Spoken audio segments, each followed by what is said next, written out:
All right, folks. This is my baby think tank, the Black Brain Trust, the one that the Black Manosphere spawned, and we're hosting them because you know how YouTube is. YouTube is YouTube, especially toward the Black Manosphere, and the brothers have had run afoul of the YouTube gods. So we're going to host them. We're going to bring attention to their channel.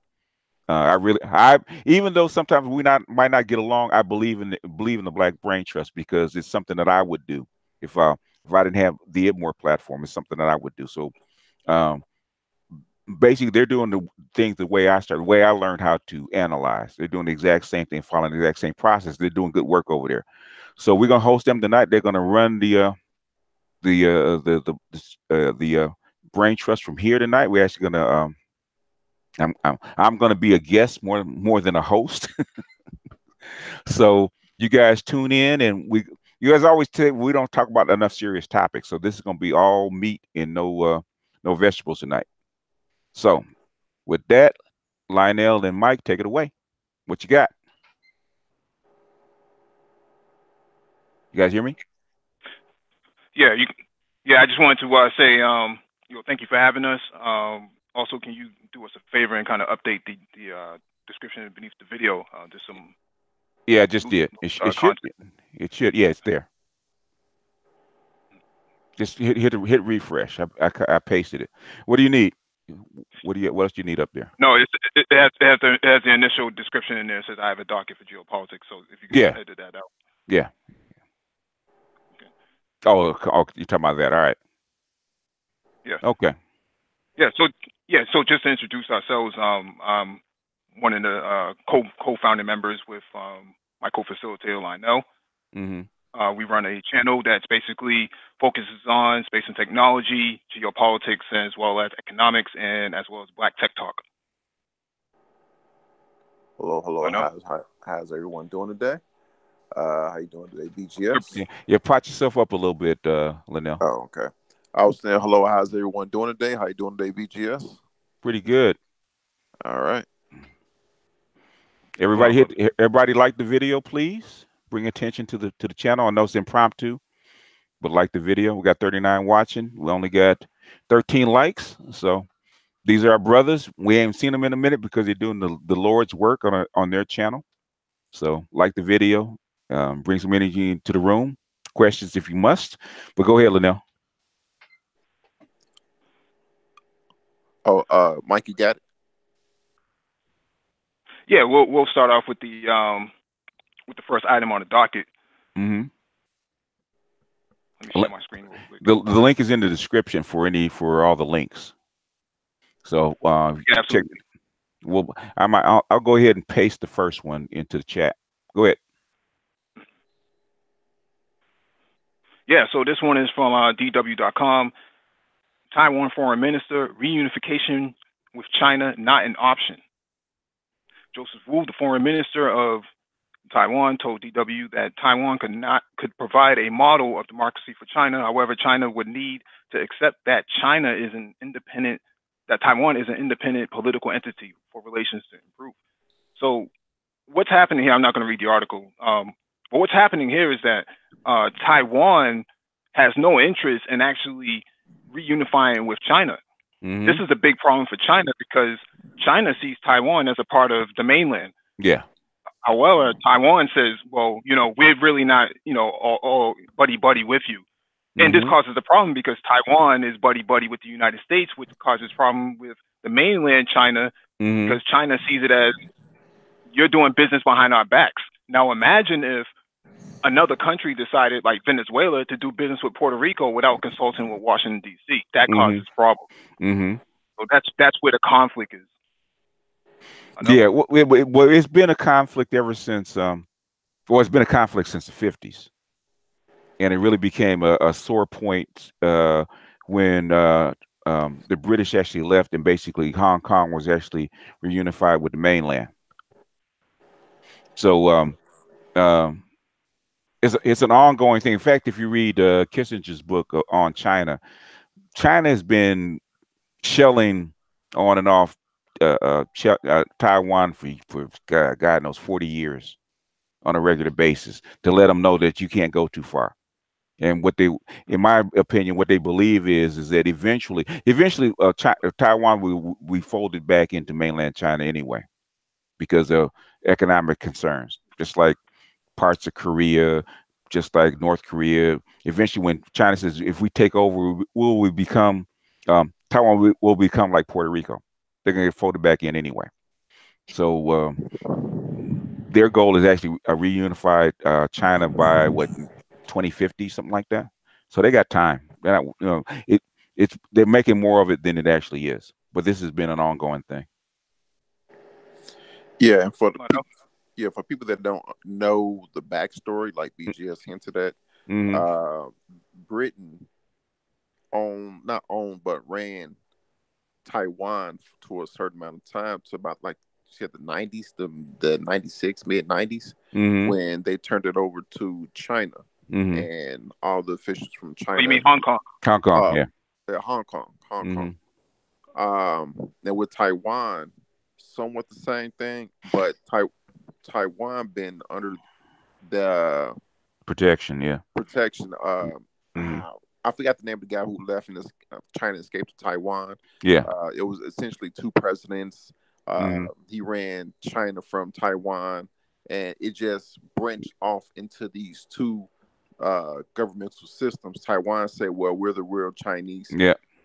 China said, "No, we're the real Chinese." So that's where we're at right now. I think the UN didn't even recognize mainland China to what, the 70s or 80s. Taiwan, the UN didn't even recognize China. And interestingly enough, until after Nixon started going to China. I think it was well after Nixon. I think it has damn near the 80s before the UN actually recognized China as a People's Republic. Right. And interestingly enough, China's using this Belt and Road Initiative with a lot of African countries there where they're exchanging funds for votes. So, of course. Yeah. So now a lot of African countries are not recognizing Taiwan as an independent nation. In order to, like you said, go with China to reunify Taiwan with China. Yep. It's a right. Go ahead. Go ahead. No, go ahead, Mike. No, I was just going to say that the Dominican Republic was the last holdout for Taiwan to recognize Taiwan as an independent country, and China basically had built their not their military base, but their embassy, their biggest embassy in the Caribbean in Dominican Republic. So once they built that embassy, it was like, okay, it's time to let go of Taiwan. So now Taiwan is pretty much isolated to the United States because even just about every African country doesn't recognize Taiwan either. Now. Yeah. So you guys have a donation link? We don't do donations. What we have is intellectual contributions. So you have to donate. In other words, to donate to you because they're gonna super chat me. So and it's your show. So I just asked. No, it's cool, man. It's all right. All okay. All right. J. Charles, do you want in? Did you get a link? Do you want? Are you coming on? He should come on for the Haitian article as well. I think his contribution may be very well necessary. Okay. All right. I would say Zoro royalty as well. All right. Yeah, but basically, ever since the 1949 when the Chinese Civil War and they chased the the Democratic, or what they call it, Democratic China down to Taiwan. It's been going on ever since then. So this is a long term process, and basically, like I said, not Nixon, but Kissinger actually talked about this. Like China that is not going to go to war with them. They said because they're family. So they said eventually, if we take over, we're going to fold them back into mainland China, or make it so that it doesn't even matter that they're a separate entity. There's a lot of feedback coming from somebody on the Hangout. Yeah, because a lot of industry, even a lot of industry, say like was TSMC, the chip maker, that's making all the 7 nanometer Yes. chips? Okay, that's a Yes. Taiwanese Taiwan company. Semiconductor. Taiwan Yep. Semiconductor. But where are their fabs at? Their fabs are what? Mainland China. Yes and no. Yeah. So they do have a couple of fabs there, but that's all like Shanghai and Beijing. But um, Yeah. most of the manufacturing process actually goes to Taiwan. And I'm saying that the 7 nanometer stuff is that well, that's a long story. But you know, the seven nanometer stuff, the advanced stuff is built in mainland now. So basically, they're in partnership with each other. They do business with each other all the time. So it's not like um, they're completely separate. And even what I found out, what I didn't know, is that a lot of their fresh water, they have a fresh water pipe that goes under under the sea to Taiwan that comes from the mainland. Hmm. It's just something I didn't know. I said, damn. So basically, it's yeah, they're separate, but yeah, they're not really as antagonistic as most people think. It's almost like a It's the family. Hatfields and the McCoys. They have, yeah, basically.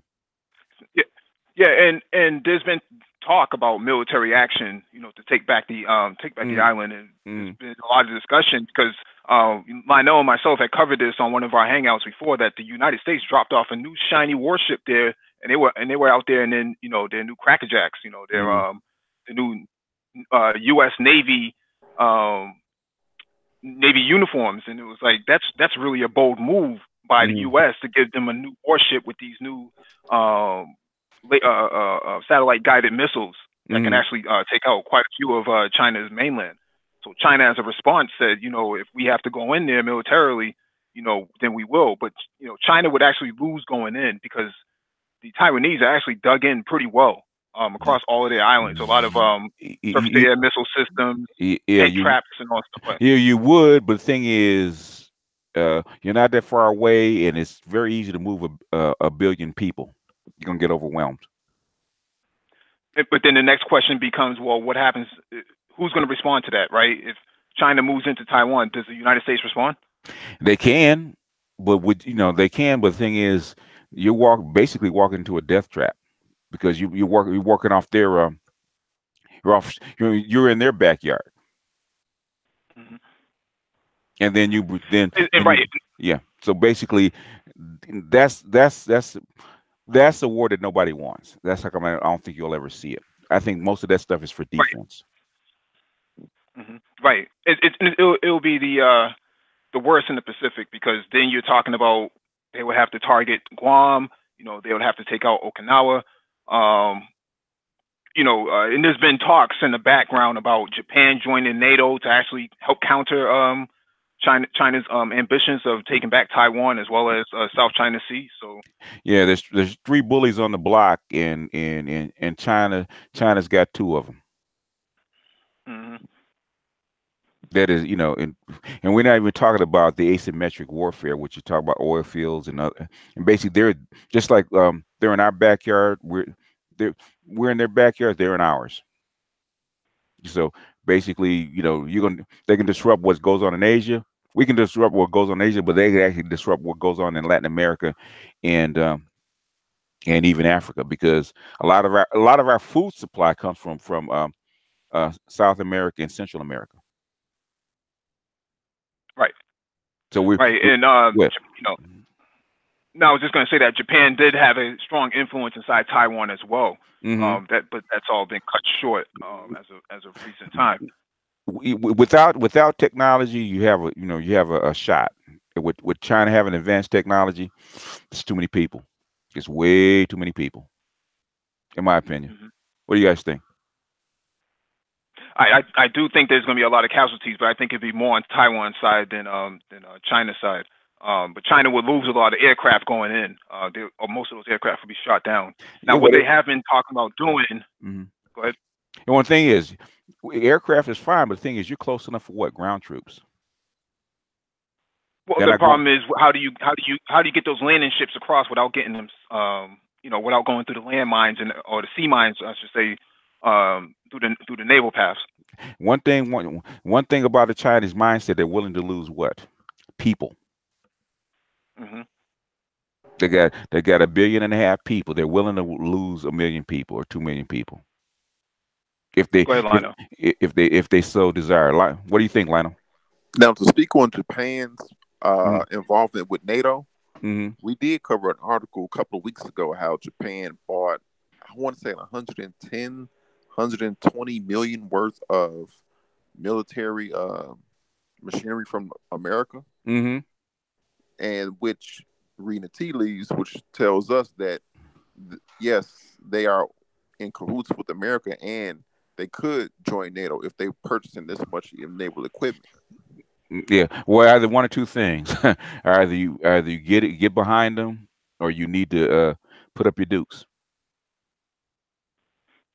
Yeah, You for the know. most part, most time when these people they don't want any sort of conflict. I mean, they're sitting on an island. They're not. It's not like they're sitting on a mainland, Mm-hmm. where they can hide and hide in some mountains or something. They're pretty Mm-hmm. well dug in. Mm-hmm. Yeah. From an Yeah. island perspective. But there's Mm-hmm. only, but what happens when you need your staples, your food Yeah. and things of Exactly. that nature and your Yeah. medicines, Yeah. you're Well, kind of well stuck. you're a Swabby, Lionel. What do you think? Would they Well, for an in island? my opinion, Mm-hmm. if there were a war, the war wouldn't start off with guns and ships. It'll, since Taiwan is so dependent on mainland China for their sustenances, that will be the first thing that will cut short. Since you Yeah. talked about their freshwater pipe that Mm-hmm. goes under the South China Sea to get Mm-hmm. to Taiwan, that'll be the first thing that cut off. Then Mm-hmm. their food supply, then their medicine supply. Now, to compare that, to give you a real world example of what I say, look at Venezuela. Mm-hmm. There's people eating out of trash or Mm-hmm. supposedly eating out of trash cans, Mm-hmm. and people that are going over to Colombia for medicine. Mm-hmm. Taiwan, they're on an island, like Mike V says, they don't have nowhere to go to. Mm-hmm. So Yeah. China can cut off their vital necessities, then weaken them. And Mm-hmm. if they want to go in with ships and guns blazing, it'll make it easier Yeah. in that situation. Yeah. At this point, if you're gonna basically assume uh, control of the world, in some sense, in some fashion, there really isn't any reason to actually go attack Taiwan. What do they have that you can't buy or you can't develop yourself? Well, You want to read yeah, Erica's super chat, or you want me to read it? yeah. Let me look at this real quick. Yeah. Well, you can go ahead and read it. It's Erica Williams. She said, "Give you a little nugget from CPAC. The past week, both Japan and South Korea had committees there to plead for a stronger relationship with America and them. The conversation was about trade and protection. South Korea is already in bed with China, but yeah, I understand Japan. Japan's been on the fence for good good God, 15 years since they predicted the rise of Yeah. China. And Japan's biggest problem was Fukushima. Man, you got radiation leaking into your water. The clock's ticking on you. And They also have a big staples issue as well. yeah. They're constantly violating the legality of certain waters that they're fishing in, Mm-hmm. especially with this whole whale fishing as well. All this illegal whale fishing that they're doing. I believe one of the African countries had shot at one of their ships. This was probably recently, probably like last year or something like that. Mm-hmm. Out there doing whale fishing, illegal whale fishing, and basically you had not the Coast Guard, the actual Navy firing at their ships. Telling them to get lost. Yeah. Yeah. Yeah. Lindy just put in the link about the grand chessboard. Yeah. You know what, Lindy? I'm gonna tell you real quick. As an aside, um, the grand chessboard was Zbigniew Brzezinski's extension of what Mackinder's theory. But the thing is, it doesn't. They were trying to trump what Quigley had predicted back in the '60s. They were trying to disprove Quigley's civilizational rotation, and they couldn't. What Quigley said, what Quigley said about civilization rotation and the demographic cycle, Quigley predicted to damn near the year the rise of Asia or the rise of China, to damn near the year. He said the year 2000, damn near the year. So they've been trying to prove Quigley wrong for 50 years, haven't been able to do it yet. But that's just an aside. The Grand Chessboard, I've read it, but the thing is, it was a counter argument against what Quigley was saying. Same thing with what is it? The other one that was written that the CFR put out, Clash of Civilizations. Fukushima wrote the book, The End of History. All that kind of stuff was actually an argument of what against what Quigley was saying. But anyway, continue. It's just an aside. Yeah, I was just saying about Japan and South Korea. Japan is extremely dependent. I mean, their economies are completely intertwined Right. with the United States. So it's a little bit more difficult for them to kind of become their own, chart their own path. But when it comes to South Korea, they're actually in a position of working out a big deal with the North, and actually charting their own little path. There is a sort of South Korea Belt and Road Initiative that they have planned out as well. So there is a here to South Korea as opposed to Japan. South Korea is actually really stronger than Japan right now in terms of their economies and their emerging tech. Right, and to speak to that South Korean Belt and Road Initiative, the belt would be going through North Korea, touching China, and going through to Russia. Yeah, because so they're trying to connect all of that. Because if people don't know, North Korea touches China and Russia. So to get through those, South Korea will have to go through North Korea. Yeah, that's the pact during the South Korean Winter Olympics, where they actually inked that deal. In fact, didn't I was reading that the talks between South Korea and the United States with them and Trump actually fell through. All right, that's the link to the channel for the Black Brain Trust. You guys have to pimp your channel every now and then. Let them know where you're at. Yeah, thank you. If you all want to find us, you can find us on YouTube through the Black Brain Trust. If you just search that in the search bar. Yeah. Also, I see 146 people watching and only 79 likes. Man, hit the like button, please. Hit the like button. Yeah, I didn't have enough time to actually put it in the community section, but every time that they see something like this, probably have like 1,000 people, 2,000 or 3,000 people actually viewing it. So. Every now and then, pimp your channel. I'll put I'll add their link to their channel in the comment section, but in the description after the video. But it's in the chat if you guys want to go to it right now. But go ahead, continue. Yeah, that's all I really add on that. I don't foresee too much happening right now with Taiwan and China because China has bigger fish on its plate right now. It has to deal with the South China Sea. It has to deal with a rising Vietnam. Vietnam is the hottest place right now in Asia for investment in emerging technology cheap or manufacturing, I should say. Cheap labor. Yep, yeah. Cheaper labor. Yep. I know the United States has been talking about dumping, doing a data dump and giving Vietnam a lot of technology blueprints and whatnot to counter China's rise, as well as a rise in Philippines now, because the Philippines has flipped on the United States and basically have married themselves into China and Russia. So sphere of influence. Yeah, that's what the TTTP. What do you call it? That trade pact that fell through. That's what that was about. Trans-Pacific Partnership. Yeah, Trans-Pacific Partnership. That's what that was about. To give an alternative to China to the Asian countries, because they actually a lot of little Asian countries actually fear China getting too big. Right. Yeah. They don't want to be. Because go ahead. No, I was just going to agree with you that there is a lot of fear that that China is coming back with a vengeance, and they have like a 150 to 200 year plan.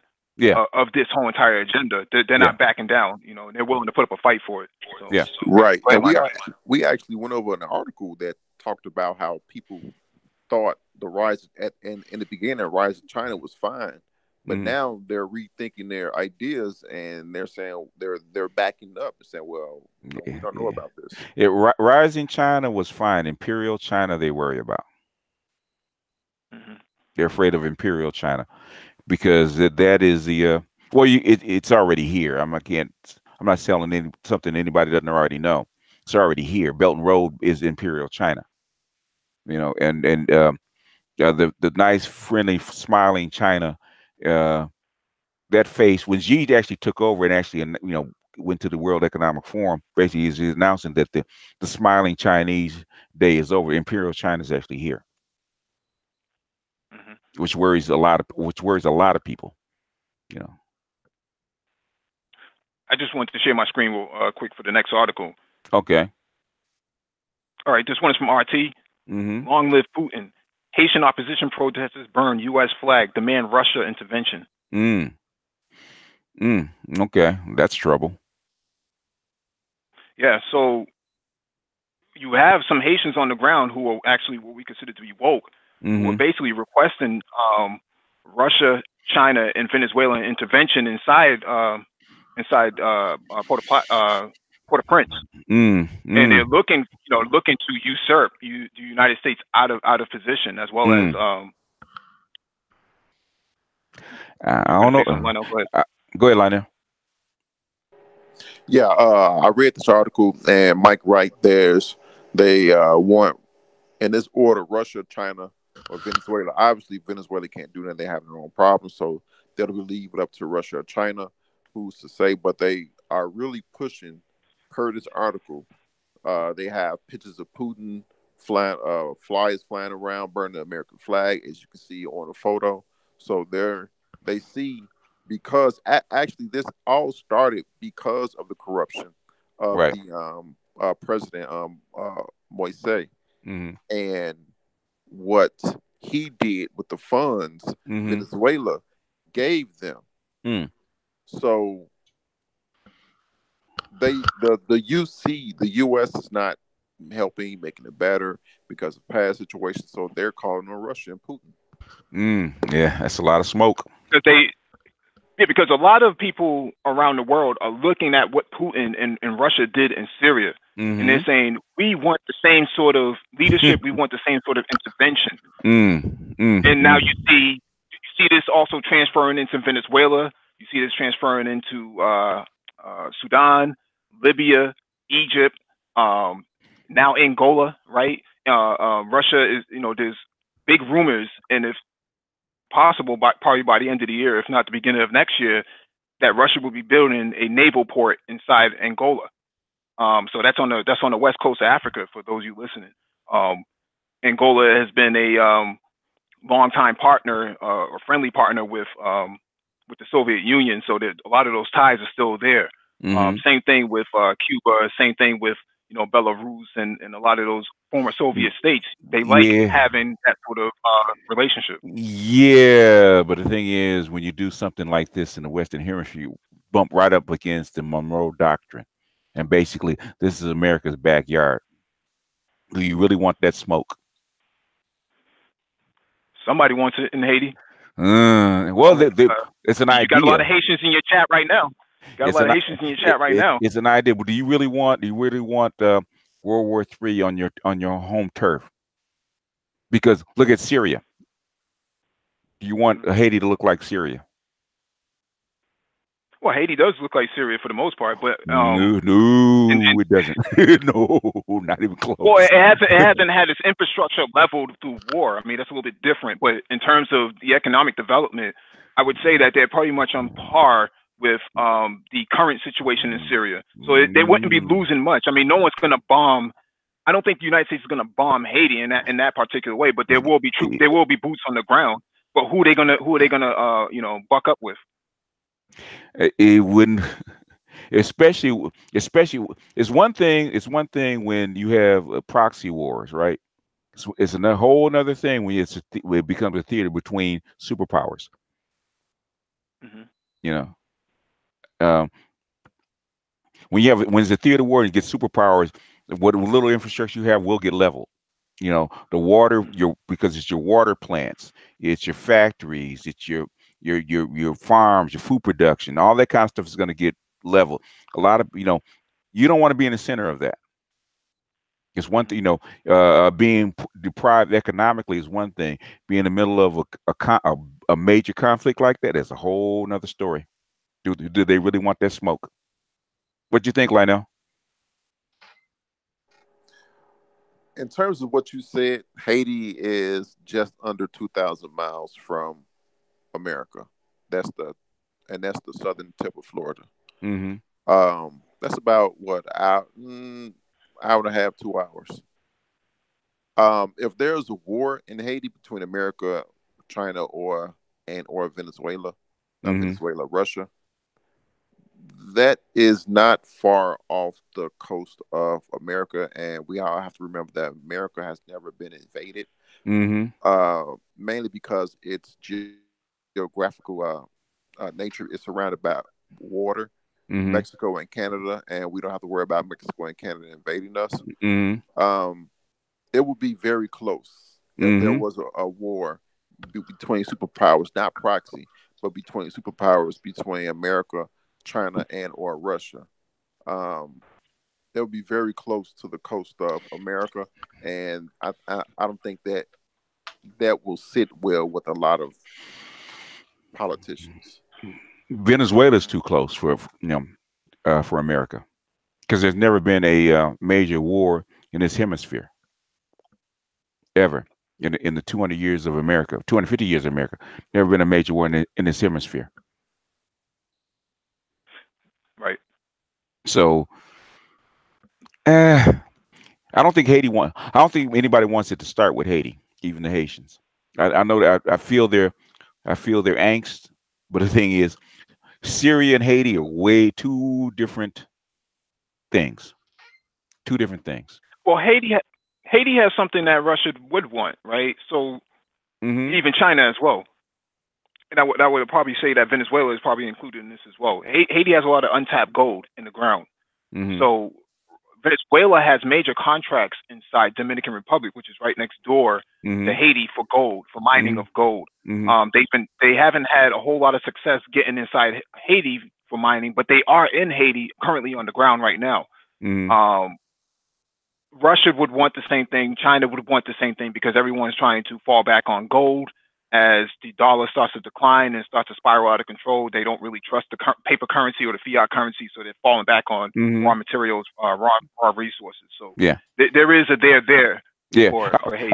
I understand, but the thing is, if China and Russia come into Haiti, that becomes a security problem for the Oh United yeah, States. hmm And absolutely. how is the United States going to react to it? And then Pretty hostile, but do the Haitians want to be in the middle of that if there's a conflict? That's all I'm saying. well, I understand what they're saying. If I was the Haitians, I probably want the same thing. Give me some kind of balance. Get the America's boot off my neck. mhm. Yeah. And here's another piece right here Mm-hmm. that's on the docket. I think this should be the fourth article on the docket. Mm-hmm. This one is from RT.com too. So, mercenary team, five U.S. citizens among heavily armed group arrested amid Haiti protests. Mm-hmm. So you had these mercenaries right here who were covered in their face, who actually came from the United States, traveled in a caravan into Haiti with all types of satellite communications, Mm-hmm. heavy military grade weapons, Mm-hmm. traveling up to the capital. So sounds like there was a either a coup d'état was going to take place or some other sort of kidnapping was going to happen. I know. What do you think about that? Yeah, I saw that, and the article said that they were riding around casually. The Mm-hmm. police pulled them over, and happened to find the weapons Mm-hmm. and discovered this. I agree. They are mercenaries that are hired by someone to Mm-hmm. quell this unrest that's going on in Haiti right Mm-hmm. now. Yeah. So they stop somebody from getting killed or Mm-hmm. kidnapped. Yeah. hmm Yeah. So As you they're see from the caption right there, "Long live Putin." Haitian opposition protesters burn mm, U.S. flag, demand Russian intervention. So, yeah. Yeah, yeah, yeah. I don't blame them, but the thing is, do they really want that smoke? Because everybody wants one till they get started. And I will throw this in there. If Mm, there was a war in Haiti, mm-hmm. like Mike said, the Dominican Republic is not too far away. They Oh well.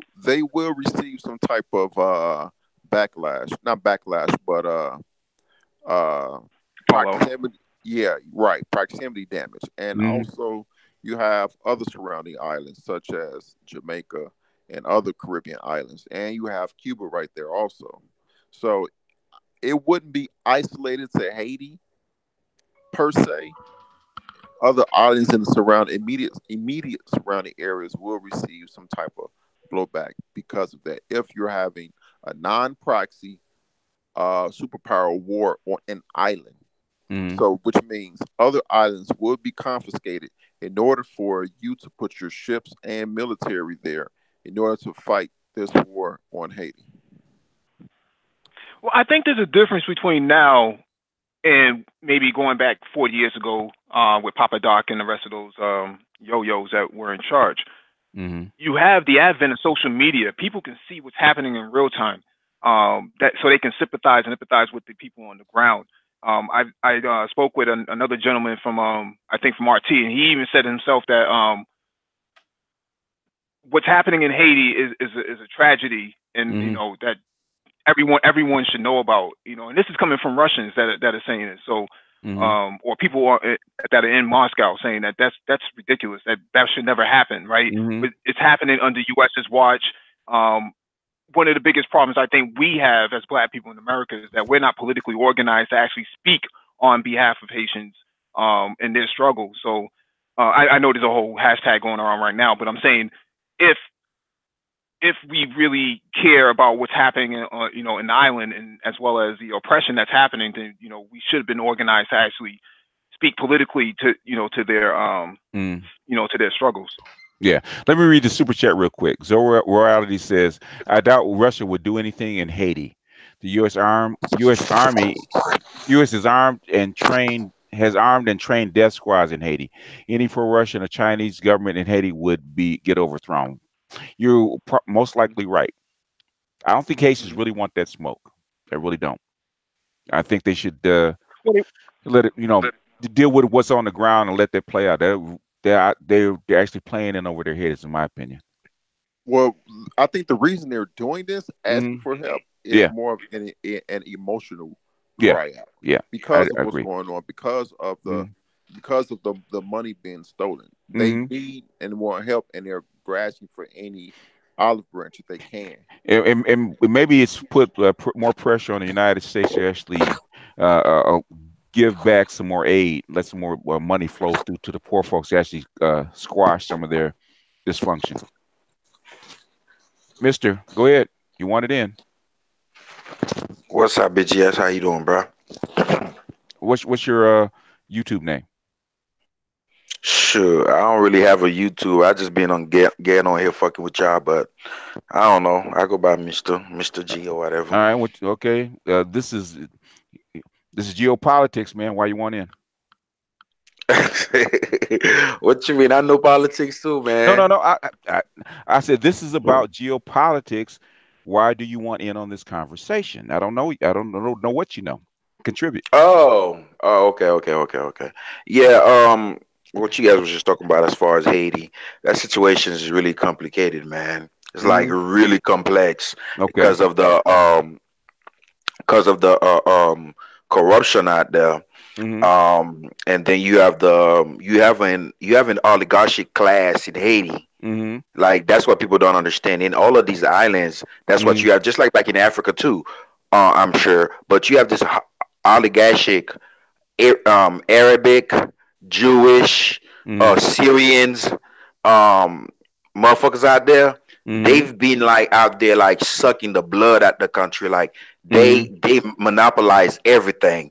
So what happened is with the money that you guys was just talking about, that was the I forgot what's the name of that money, but what had happened is it's a lot of contracts that was put out. And then so you have, if you know anything about contracts, anything about public contracting, when you do contracts and stuff like that, you have to make sure, like, even here in the United States, when you do contracts, you have to make sure, like, there's competitions and shit like that. You can just give it to your friend who just got a company that want the job, right? So, but these niggas, they're very, very, very crooked. So these contracts that was coming out from that money that they got from Venezuela, from that oil or whatnot, they were just being given out, and none of these jobs were done. You know, so pretty much what's been going on, there's been this fight where they want to get this audit done. Mm-hmm. But to get this audit done, you have to deal with all of these government agencies and stuff like that. And then and all of these people, and he just said that he was talking about the president. Actually, this problem goes back even further than just the last 4 years. Oh yeah. It's a couple of administration. So you have a bunch of people that's been in politics, that's in the political world out there, and they all involved, and you got senators and stuff like that. Their names are all involved. See, let me tell you how it works out there, right? Mm-hmm. When you have an agency, right? Let's say you have the airport. That's where people come through, right? Mm-hmm. In order for you to get a prime minister voted in, like you have to make a deal. Mm-hmm. So you got these senators like the president will have to negotiate with them, right? So they'll be like, look, I want the airport, or I want such and such agency. And what they do is they put their people in that agency.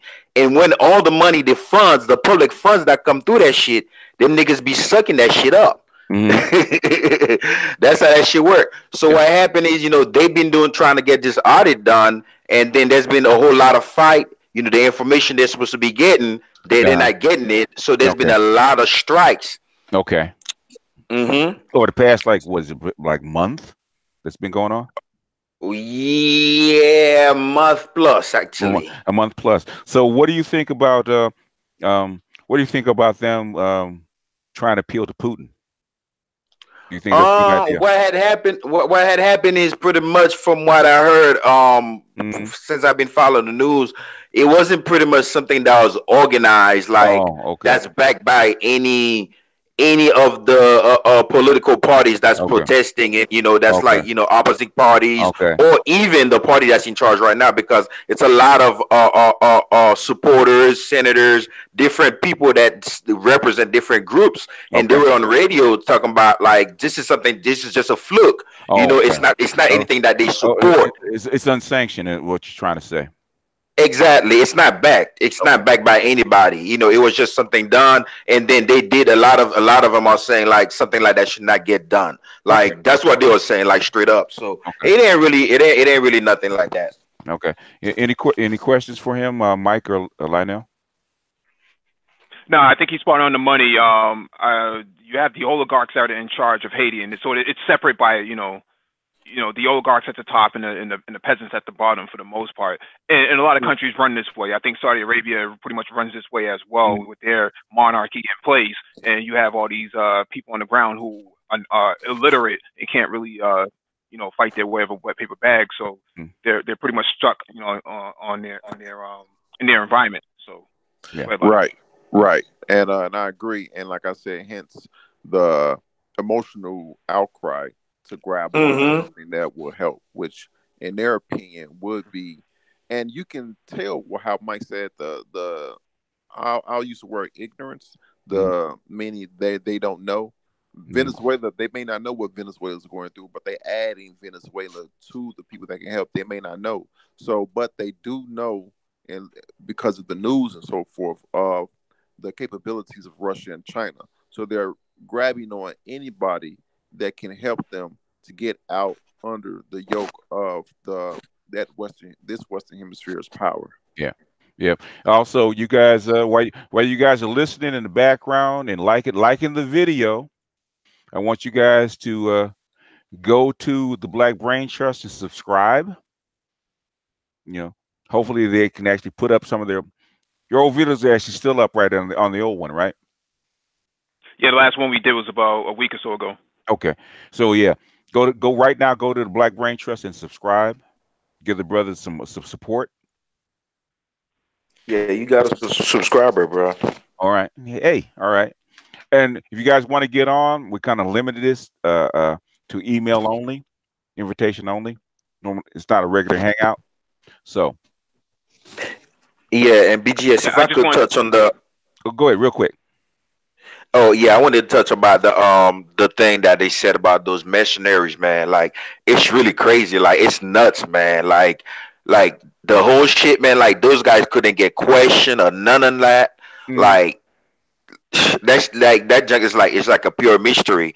And then like the prime minister was talking about like, yo, those guys they came to assassinate me. And then like everybody talking about, oh no, they came for me. But like I think like a couple weeks ago, they were like protests. There've been a couple of protests where people have gotten killed, and those guys, the weapons they had, they were like sniper type of weapons, right? Oh yeah. Oh yeah. And like a couple of people, couple weeks ago, a lot of people died, and it was like headshots only, and that shit was like crazy. Yeah. Well, you know what they came for. The thing is, once they're caught, then they probably negotiated they had to give them something to actually let them go. So basically, they became like pawns. So yeah, we can't try them or kill them, but the thing is, America has to give up something to get them back because this is an embarrassment. All right, next article. Go ahead, Mike. All right, next article is from thehill.com. U.S. scaling back annual military drills with South Korea reports. Right on. I'm not going to read the whole article. I'll just read this paragraph. The Pentagon is preparing to scale back its annual military drills with South Korea amid a push for a potential deal to denuclearize the Korean Peninsula, according to multiple reports. So Trump went to Vietnam, to Hanoi, for the Hanoi summit to meet with leader of North Korea, right, as a way to find some solace. The only issue is that United States doesn't want to back down at all. They have 30,000 troops in South Korea. As a tripwire, to justify going in to North Korea. Although that would be a massacre, it actually gives them justification. It's a tripwire. Yeah. So they don't want to part of the denuclearization is to pull their troops out and make peace with. You try to find some balance with North Korea. The only issue is that South Korea has their own ambitions. China has their own ambitions. I know China and Russia both brokered the whole entire nuclear deal behind the scenes. And they actually, North Korea doesn't even have their own presidential plane, so they had to fly on a Chinese presidential plane to get into Hanoi. I see. Oh, okay, we got a super chat. It says, D. Raptor said it appears that the Haitians are trying to make their issue known to everyone so that all eyes are on the U.S. like Venezuela. Yep, I don't blame them. It is a political move, and RT's probably playing it up to the hilt. So, yeah. Now with this, like I said earlier in the first article, when South Korean President Moon Jae-in and North Korean President Kim Jong-un met in the demilitarization zone last year, I want to say Q3 last year, and they started to patch things up. Now you see this escalate in terms of the two North Koreas trying to unify again. Now, if people don't know, the two North Koreas split and during the North Korean War of the late 1950s. So this has been going on for maybe, say, 60 years. But like you said, BGS, South Korea has their own ambitions, and it means being connected to these main lands of China and Russia. And removing the North Korean threat too. Right. And removing that threat. Now, in order for them to do that, they have to make peace with North Korea in order to go through that lane. In order to, so you got some background noise here. In order to go through North Korea, they want South Korean President Moon Jae-in wants to include North Korea into their economic what's the word I'm looking for here? Success. Yeah. In order to get to Russia and China. So right. he's talking, he undoubtedly he's talking to Kim Jong-un and said, we can make things happen. Well, we can make this happen. These are our plans. Come join us again and make one Korea again. And this is our future. So you think they're just going to cut the United States out? They already have, basically. We just haven't filled out all the details yet. But they cut that deal during the the South Korean Winter Olympics. They cut that deal. The United States doesn't want to budge, in my opinion. Go ahead, Mike. Yeah, because the THAAD missile system is actually a radar that could actually that penetrates through China. So it actually has a pretty good range at seeing what China's activities are doing in the east. However, to Lionel's point, South Korea actually wants to be in the leader behind a lot of the development in Korea as a whole. But what happens is when you unify the two, you have to worry about what's going to happen to the to the Kim family, and they don't want to leave either. They're a ruling dynasty. They don't really want to leave. So the idea here is to actually find some balance where you can keep them in power without actually, you know, overthrowing them. You know, because they're pretty much have been in power since the state has established. You know. Mm-hmm. Yeah. So you're saying is like you think South Korea is willing to trust North Korea like that? They already signed. They already signed it. They already cut the deal. Yeah, the deal's already been done. Mm-hmm. They've already demined the DMZ. The DMZ's already been demined. Now they're laying down the track foundation. That should be done by the end of the year. Mm-hmm. So the track foundation is actually for logistics, because North Korea has a lot of resources that are untapped, mm-hmm. and that South Korea wants to actually gather to themselves. They don't actually want China to get it either. China has a lot of ambitions to control North Korea. North Korea doesn't want to be controlled by China. So there's been a lot of back and forth of you know, headbutting between the two states. Now, the Chinese military has been undermining the Chinese leadership, even under Xi Jinping. So Xi Jinping had to lock up a lot of military personnel for hustling a lot of technology and military arms. Oh yeah, a gold rush. They want to make some money. Right. Well, to actually help them, they see them as you know, they're empathetic to their cause. So and their pockets. Right now, yeah. Right. So right now, China, North Korea actually shares a border, like Lionel said earlier, with China and Russia. Russia has offered fiber optic communications infrastructure from Russia into North Korea.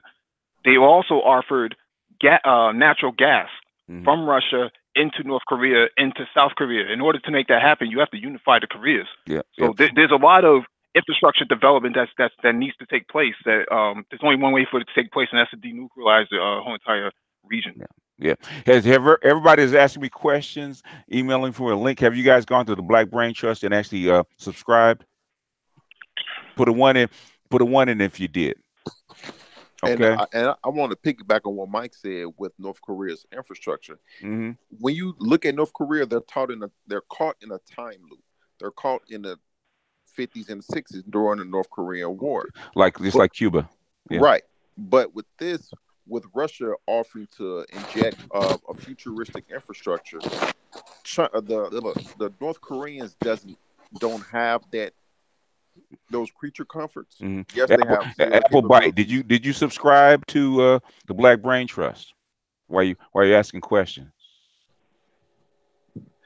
Yes, they have cellular capabilities. Internet is not widespread. But in order, like Mike said, in order to have this influx of infrastructure to the modern society, and with this fourth industrial revolution coming, they really don't want to get left behind. So I'm pretty sure they're thinking, okay, how can we add this and still be in power? Well, you know, to your point, Lionel, they don't want to be left behind, but in some ways they are actually far ahead of other countries, because they have nuclear capabilities, right? So they can do civilian and they can do military grade nuclear development. Number two, they have rocket capabilities. So they have a space program that's not even quote unquote called a space program. So they have capabilities of launching, and they have capabilities of civilian development. So in some ways, they're actually ahead. They don't have enough infrastructure. Yeah, that's the part. That's the problem. They don't have not enough materials for infrastructure, which the Belt and Road will actually give them. Well, Sony, what's up? What's going on, brother? How y'all doing? Oh, pretty good. The band's getting back together. Yeah. All right. Continue. Oh yeah. Basically, Go ahead, Mike. Go ahead. No, I was just saying that basically North Korea has two areas of development that most countries just don't have, even in the West. You know, if you look at Latin America, they don't even have these capabilities. If you look at even Mexico, for that matter, they struggle with these same capabilities. So they've actually cultivated their people on the ground to be scientists and engineers in areas that it was going to be advantageous to them, right? But for the most part, like Lionel was saying, they're kind of stuck in a time warp because because they haven't had any import. Right. So import is the big problem. But now with South Korean cars, with Hyundai and Kia making all these wonderful little vehicles on the Korean Peninsula, that's going to be easy to transfer all that technology transfer from South Korea to the North, and then in exchange for all of that, they get nuclear development and they get rocket capabilities. Yeah. Yep. Yeah. And a cash infusion, which they badly need. Absolutely. Yep. Anybody else want to comment on it? Yeah, the deal's been cut. Basically, they're part of Belt and Road. Once that goes through, once China kind of actually started to assume the mantle of the civilization, basically they're going to actually absorb everybody economically, just like the United States did. So basically, you don't want to be next to China and be isolated. I assume eventually Japan is actually going to come to that conclusion themselves. Right, and even Kim, when he went to Singapore for the first summit, for the Singaporean summit with Trump, when he said on camera that when he walked away, he said he likes everything that he sees happening inside Singapore. He wants to model North Korea after Singapore. So he's a millennial. Keep this in mind. He's a millennial, and he's looking at this from a fourth industrial perspective, like Lionel was saying. He wants to have all of the drones and the flying cars and the modern technology, 5G and IoT and autonomous vehicles. He wants all of that stuff, but how do you get it with a stubborn United States that's saying we're not leaving, no matter what? We don't care if you do denuclearize. We don't care because we have ambitions to getting closer to China, putting our military on China's doorstep, and that's not that's not productive for diplomatic relations. And for people that don't know, Singapore is a shining beacon of what cities. Singapore is a city-state. Well, what cities in Southeast Asia and in that Asia region can be. Singapore, a couple decades ago, people did not think Singapore would be what Singapore is today. Singapore has, quote unquote, came from the ashes, and now they are a top first world country type city. If not, they are a first world country city. And they have, like Mike said, IoT, the blockchain, even they have schools dedicated to these fourth industrial revolution technologies. Whereas other countries, other first world countries do not have schools and education directed to these fourth industrial revolutionary technologies. But Singapore does. Singapore is now an example. Yeah, and even when you look at North Korea, when they went to the Hanoi summit, when Kim went to the Hanoi summit, North Korea was actually doing better than Vietnam at one point during the 80s, during the 70s and 80s. They were actually doing very well. But then when the Soviet Union collapsed, that started to shift. But the key point here is that both of these countries are both have a communist political infrastructure. The only difference is Vietnam opened up their economic infrastructure for or their economic portfolio for capitalism. North Korea still has not grasped this point yet. So hold on a second. Jabroni and Applebite, either you chill out or I'm gonna bounce you, all right? Chill out.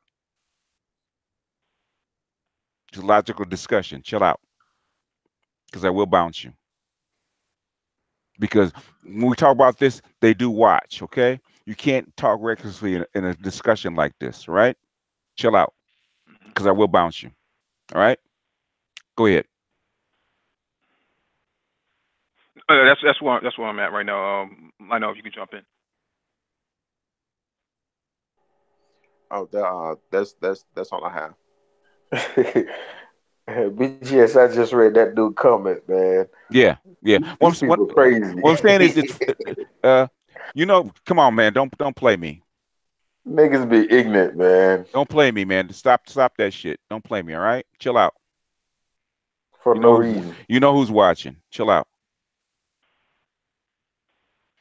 Because the next time I see it, I'm gonna actually hide you. You'll be gone for a month, all right? I like you guys, but stop it, all right? Actually, DW on a YouTube channel, it's a documentary channel. They have a great documentary on Singapore and talks about everything that I talked about. That's why I got my information from Singapore. They have a great documentary about Singapore. Actually, it wasn't ground zero for the crash. Actually, Thailand was the first place that the crash started. The Asian crash actually started. It was actually Thailand. The Thailand bot got attacked first. In fact, there's a good paper called the Asian Currency Crisis 10 years later, written by, I can't remember the name of it, CEPR. Read that. But it actually started with the Thailand bot. And it orchestrated by, guess who? You know who it was orchestrated by? Good old, what's his name? Our famous liberal. Can't trying to name escapes me right now, but he's the one that actually started it in '97, right after Hong Kong went to the British. They actually started attacking Asian currencies, actually get to the Chinese, and it started with Thailand bot. Anyway, go ahead. Oh, I was just going to finish up and say that Singapore has about 5 million people in population. North Korea has a little bit around the same, around 4.5 to maybe close to 5. And so they're looking at the same thing. They're looking at the environment and they're saying we want similar development, economic development as well. So I think what's going to happen is by next year, by 2020, you're going to start to see a lot of denuclearization, and you're going to see a lot of the market open up in North Korea. You're going to see a whole lot of flood of investment because North Korea has a lot of resources that people want.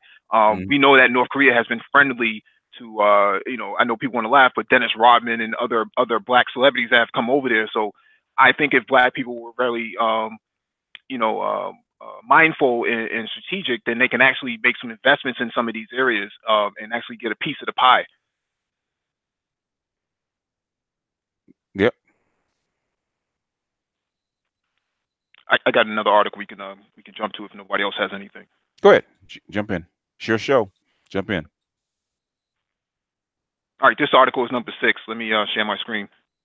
All right. I just put the link to the publication talk about the Asian currency crisis. All right. All right, this one is from the Aviationist.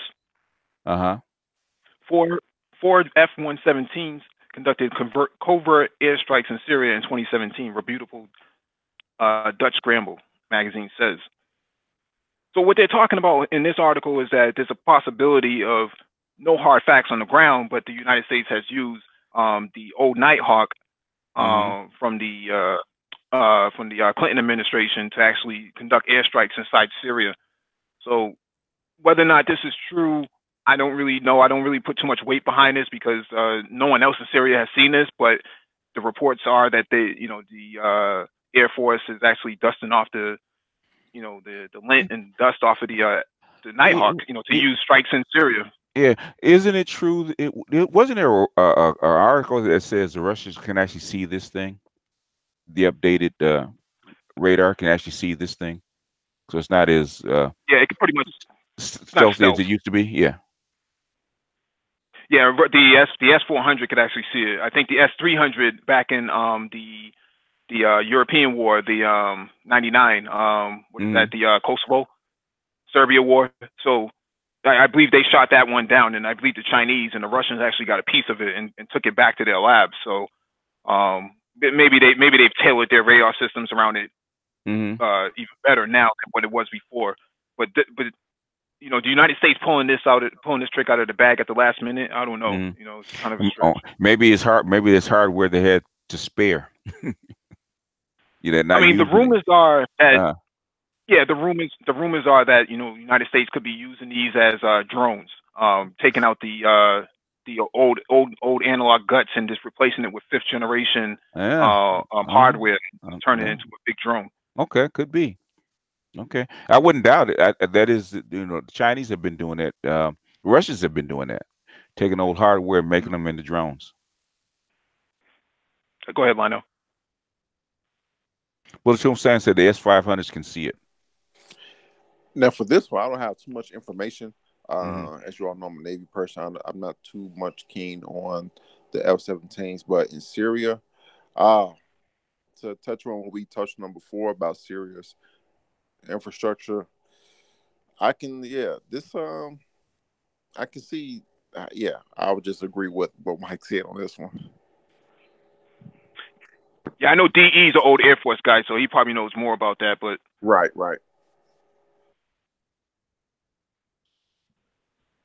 DE, if you want to get on, just email me. All right. Anything else? If Go you to the gentlemen next have article. anything you want to add to this? All right. Anybody? Going once? Going twice? All right. Go to the next one.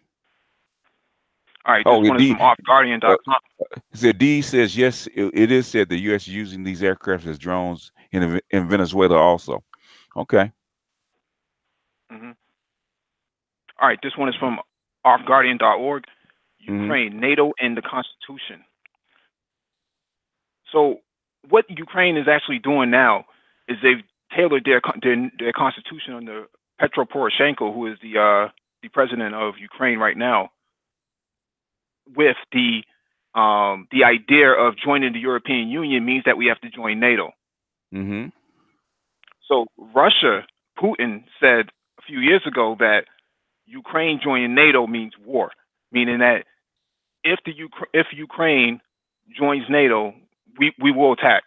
There is no discussion after that. There is no diplomacy. That they will take Ukraine out. Oh, okay. Really? Okay, it's gotten that serious. Yeah, Russia does not want NATO on its doorstep.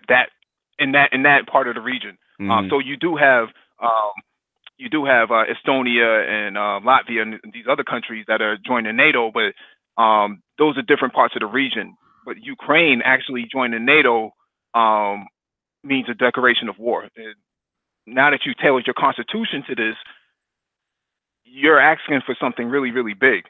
So what's been happening the last maybe 9 weeks or so, the last 6 weeks or so, we've seen, and we reported this on the Black Brain Trust, Lionel and myself. Okay. That these are missile cruiser boats that were captured in the Azov Sea. Yeah. Remember that? Yeah. And they won't give them back. Right, have they given them back, or are they still holding them? 60-day detention, so it should be back by the end of the month. Okay.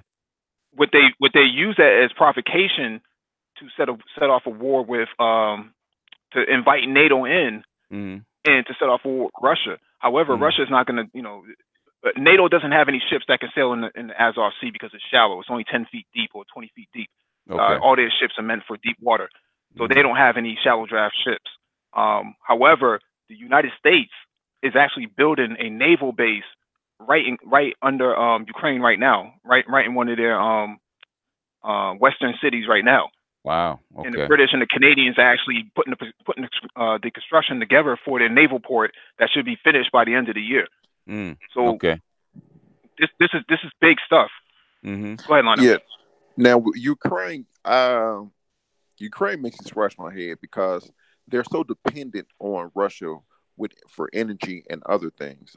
With inside Ukraine, you have a pro-Russian section and a anti-Russian section, and it seems like every time someone comes to power, they are either one of the two.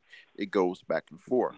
Now, I don't know if this anti-Russian government is doing it themselves or are pushed by someone, but what they did in the Sea of Azov and what they're doing now with trying to go against Russia is not the way to go. Is what I'm trying to say. It's not good for them because when it was the early 2000s when Russia cut off the energy supply to Ukraine and people were in the streets rioting, like within a weekend. So I don't understand what Russia's aim is, but not Russia, but Ukraine's aim is.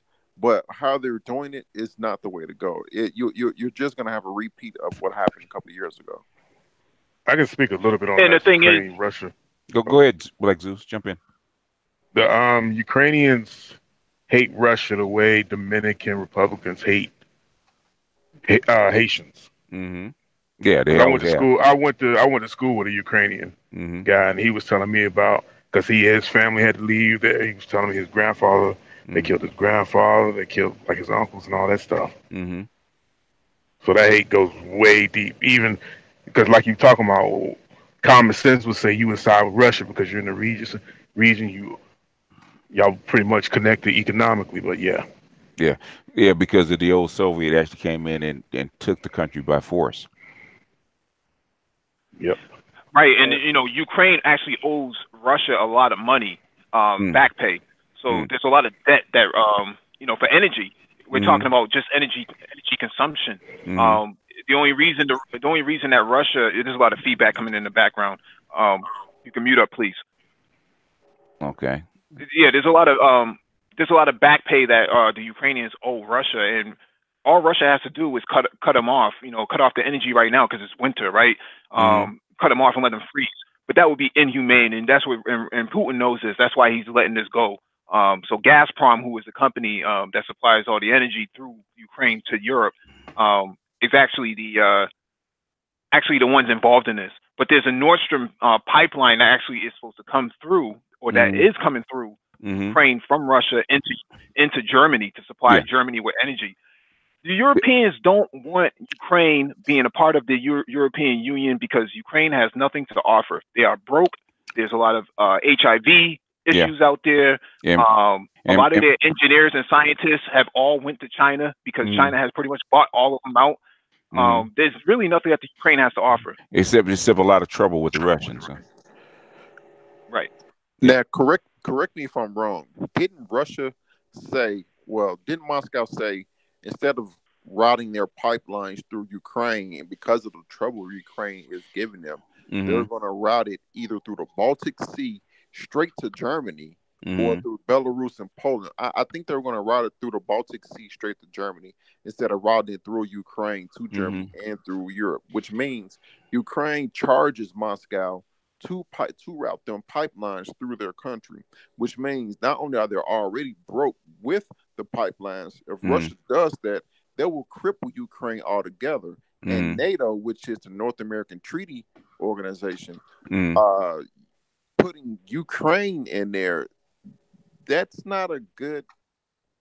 I understand the strategic, the strategy of it, but the bottom line, do they want to do? Are the United States want to swap them for something because it's they're chess pieces? Well, they tried to swap them for Syria, and Putin said no. Okay, yeah. Well, I knew that was going to happen. They wanted Russia to give up Syria for Ukraine, and they'll leave Syria. No, that's not going to happen. But to your point, Lionel, that you made earlier, was that there's a pipeline that was supposed to be routed. There's actually two pipelines. So there's the South Stream and there's the North Stream. The North Stream goes straight to Germany through Ukraine, and then the other pipe, the South Stream, actually goes to Turkey through the Baltic. So those two deals have already been done. The only problem is that the United States is trying to sabotage it by Trump coming in and saying, we have natural gas that we can sell you, and we'll travel it, we'll ship it all the way from the Atlantic, all the way up to the through the Mediterranean or something like that, or up to the Bering Sea. No one's going to allow that to happen. No. Germany doesn't want to pay extra amounts of money, just to buy gas from the United States when they get it cheaply from Russia. That's just, and now you're starting to see Europe is starting to slowly but surely move away from the United States in terms of their economic development as well as their diplomatic relations. They're not even getting involved because they're creating an alternative SWIFT system. And the SWIFT, for those of you listening, is the financial transaction mechanism that everyone uses to make payments. So what happens when the United States puts sanctions on the country, they use the SWIFT system as a bulwark to attack other countries like Iran. So they say, we're going to put sanctions on there. That means that they're going to stop your money from coming through those mechanisms. They're working on an alternative system so that they can do business with other countries, including Iran and Russia. So we see that Ukraine is in the pickle right now where they can't get out of their own way. Anybody else want to jump in? Yeah, did you guys see the talk that Russia had something similar like what the U.S. does at the beginning of the year, the State of the Nation, and Putin would talk to his people about what he planned on doing over the coming years, and he sent out a Oh yeah. warning to the U.S. and the Europeans and said, "Hey, look, if you guys don't want to listen to it, here's what I have to tell you. You just count. you just he do the math. If you join the U.S. in doing this, how long will it take for one of our missiles to hit you? Mm. And we're not only going to hit you, but we're going to hit whoever is helping you to make all these plans." I don't know if you guys Mhm. watched that. Yeah, but if the Russian army Yeah, I actually, watched the whole thing. if the Russian army actually wants to come in and swarm Ukraine, they can do it within a matter of days because they've done it before. Putin said, yeah, Putin said we'll take Ukraine in 2 weeks. He said that last year. Mm-hmm. If he wanted to take it, he'll If you take it. wanted to take it, yeah, and there's nobody can actually stop that. So basically, they're playing a game of chicken. Well, This remember thing the is Georgian bigger war than. back in Yeah, go ahead, Mike. uh, rem- rem- remember the Georgian war in 2008. They took Yeah, Georgia in in 3 days. in 3 days. Yeah, There's a lot of feedback. There's a lot of feedback coming from you guys on the panel. Please D, mute yourself if you're not mute talking. yourself, D. All right, go ahead. Yeah, they took Georgia in 3 days or so, and had the whole country on lockdown within 7. By the time their tanks crossed the border, all of their communications were offline. So they launched a cyber attack, which was the first cyber attack ever launched in the war. And their cyber attack basically shut down their broadcast communication, their TV broadcasting, all internet is offline. All your telephones are offline. All your traditional emergency medical services are offline. So there was no way for them to even call the United States. Even the sat phones were offline. So that cyber attack completely destroyed every piece of their infrastructure and communications that they had available. And by the time they picked up the phone to try to call the United States for help, the tanks were already crossing into their borders. MiG fighter jets were already inside their airspace, closing it off. Yeah. So Russia is not to be played with. Yeah.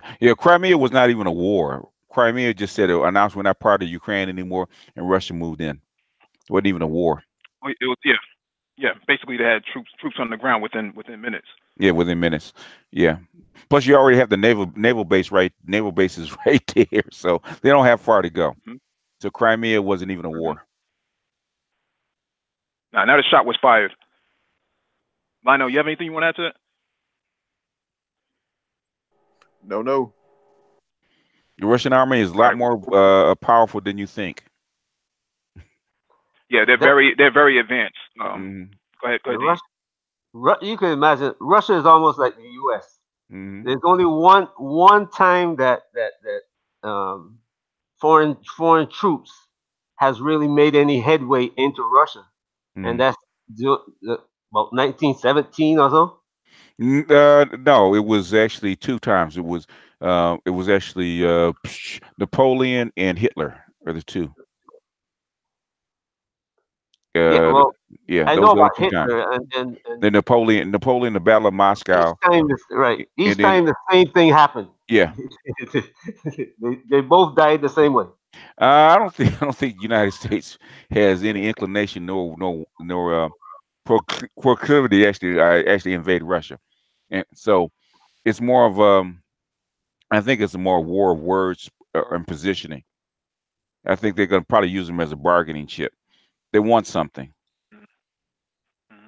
Well, yeah, the United States actually want something, but what's happened is that Russia is using their weakest link, which is Europe, which is the EU, and Russia is just squeezing it slowly. It could be because look where Russia and China are right now. Where are they?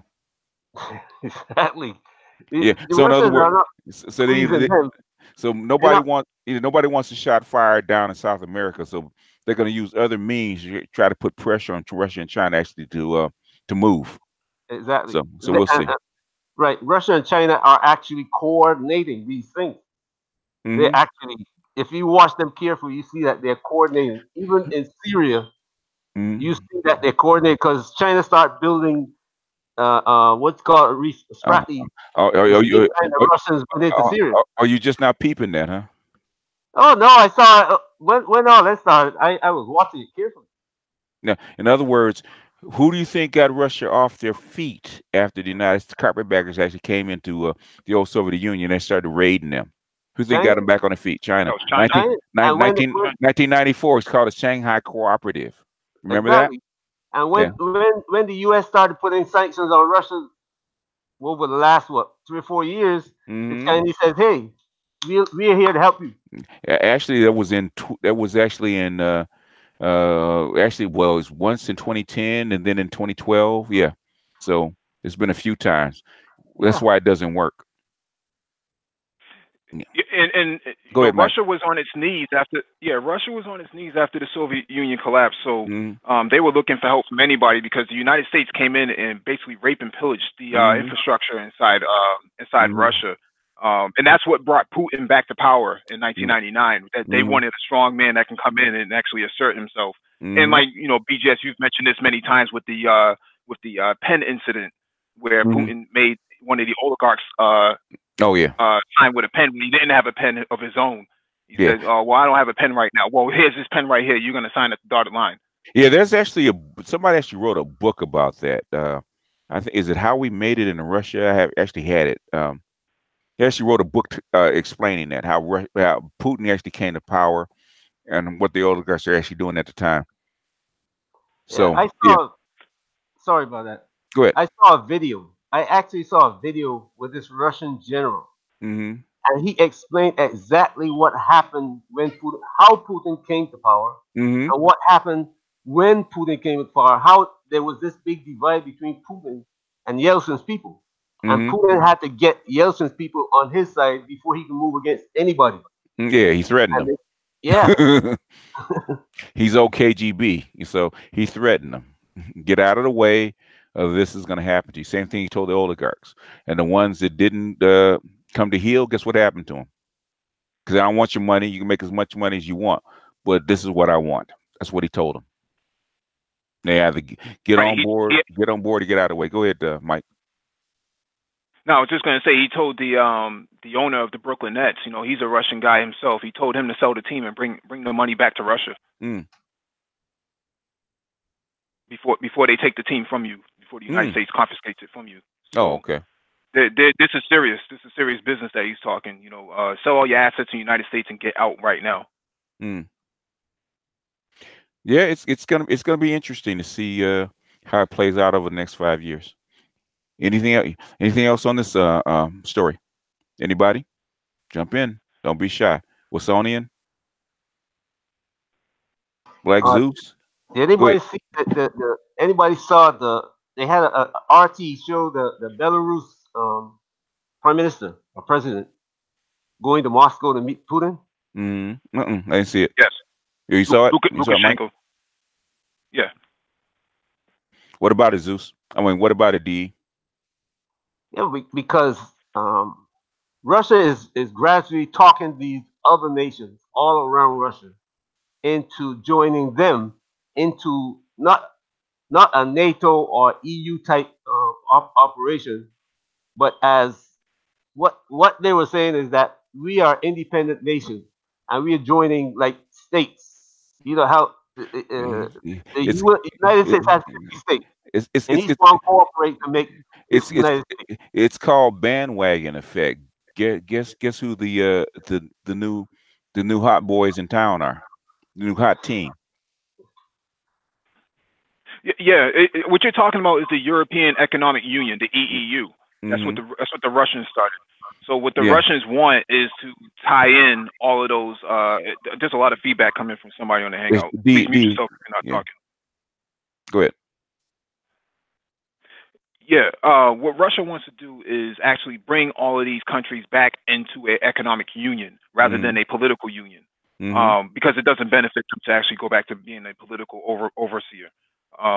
Russia actually right now is the only country on the planet that actually produces, or at least in that region, I should say, that produces natural food. There's no GMO in their food. So there's a lot of desire to buy Russian agriculture right now, and a lot of countries are in need of Russian agriculture because a lot of the foods that they're importing actually have a lot of GMO that is causing a lot of problems for their human development right now. So there's a lot of necessity into joining the European Economic Union. Now, Putin actually had a meeting with African leaders and basically said that any black people who want to do business with Russia at the bare minimum of 30 million rubles, I believe that's something like $500,000. You're more than welcome to come in and partner with Russia.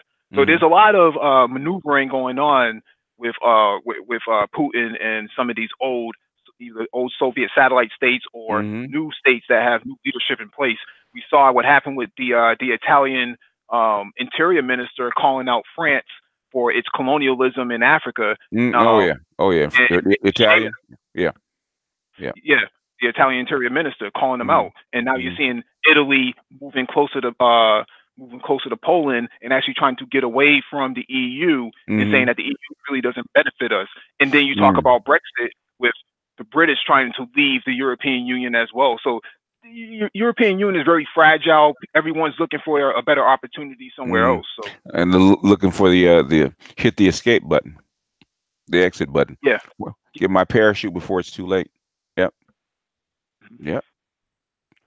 Basically, who was it actually played it where a British prime minister actually said, not prime minister, but a member of parliament actually said that Brexit is actually to actually be outside the European Union, why it goes through whatever it's going to go through, where it's actually going to survive or die.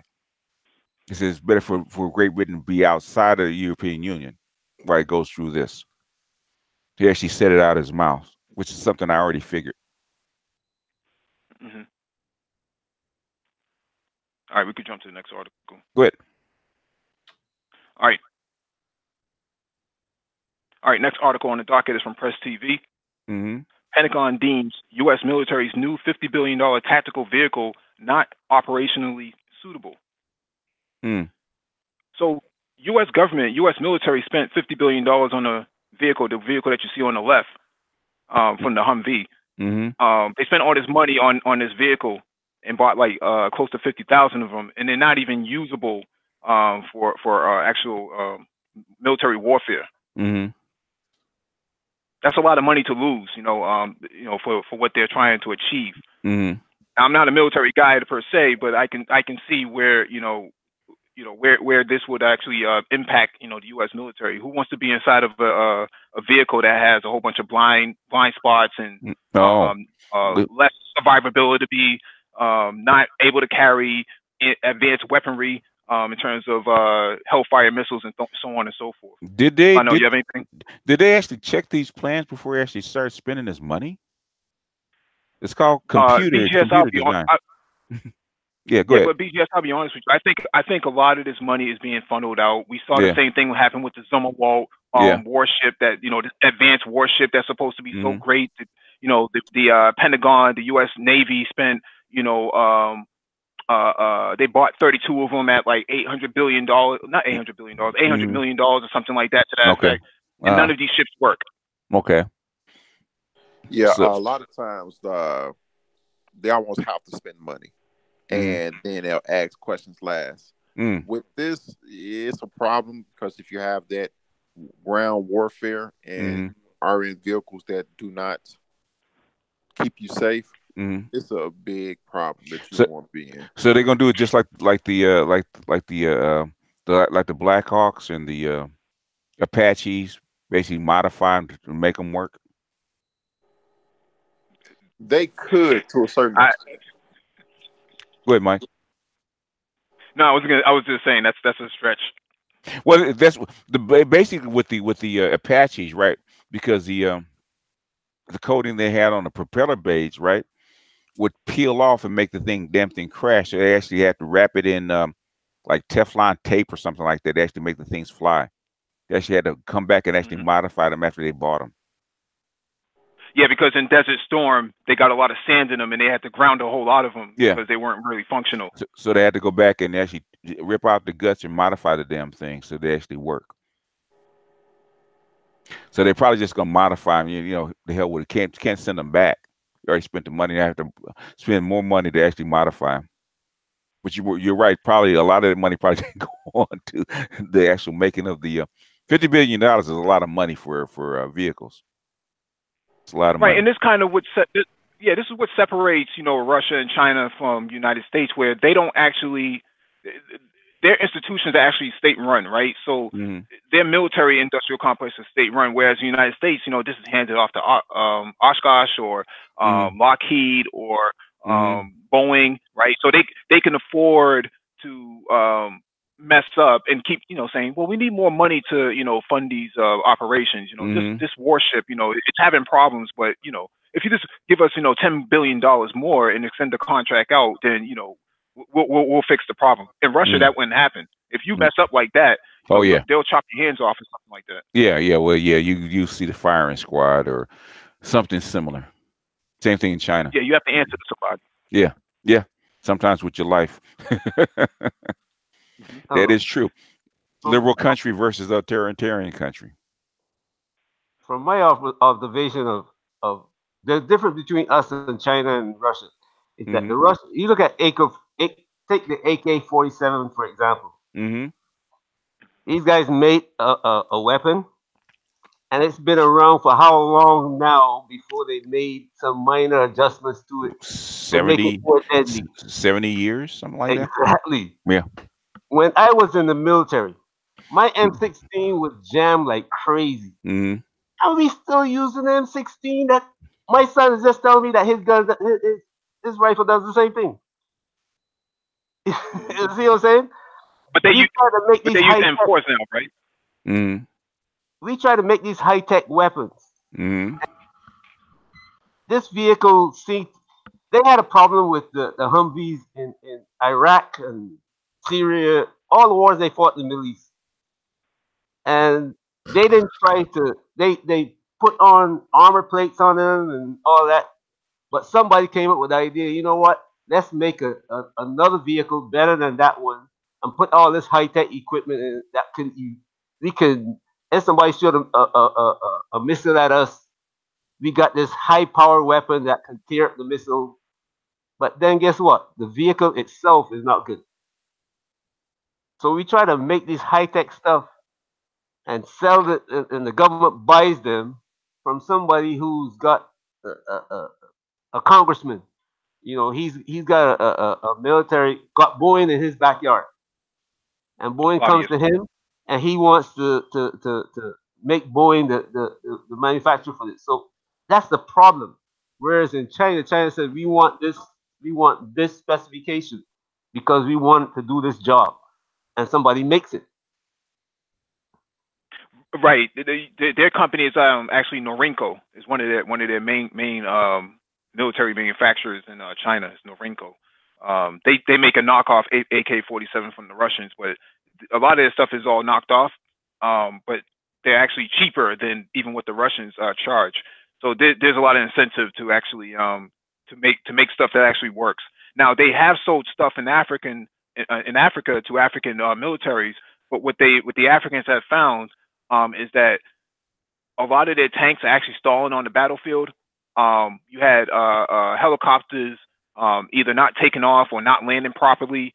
Quite a few issues with their military hardware. And I've discussed this on the Black Brain Trust with Lionel, and he's in agreement with me, and I think most of the Brain Trust is in agreement with me that this is the perfect opportunity for Black people, especially Black men who have military experience, to actually start building military hardware and start shipping it to Africa, because African countries are actually looking for viable solutions that are actually affordable and usable, because the Chinese are selling them junk, and a lot of those things don't even work.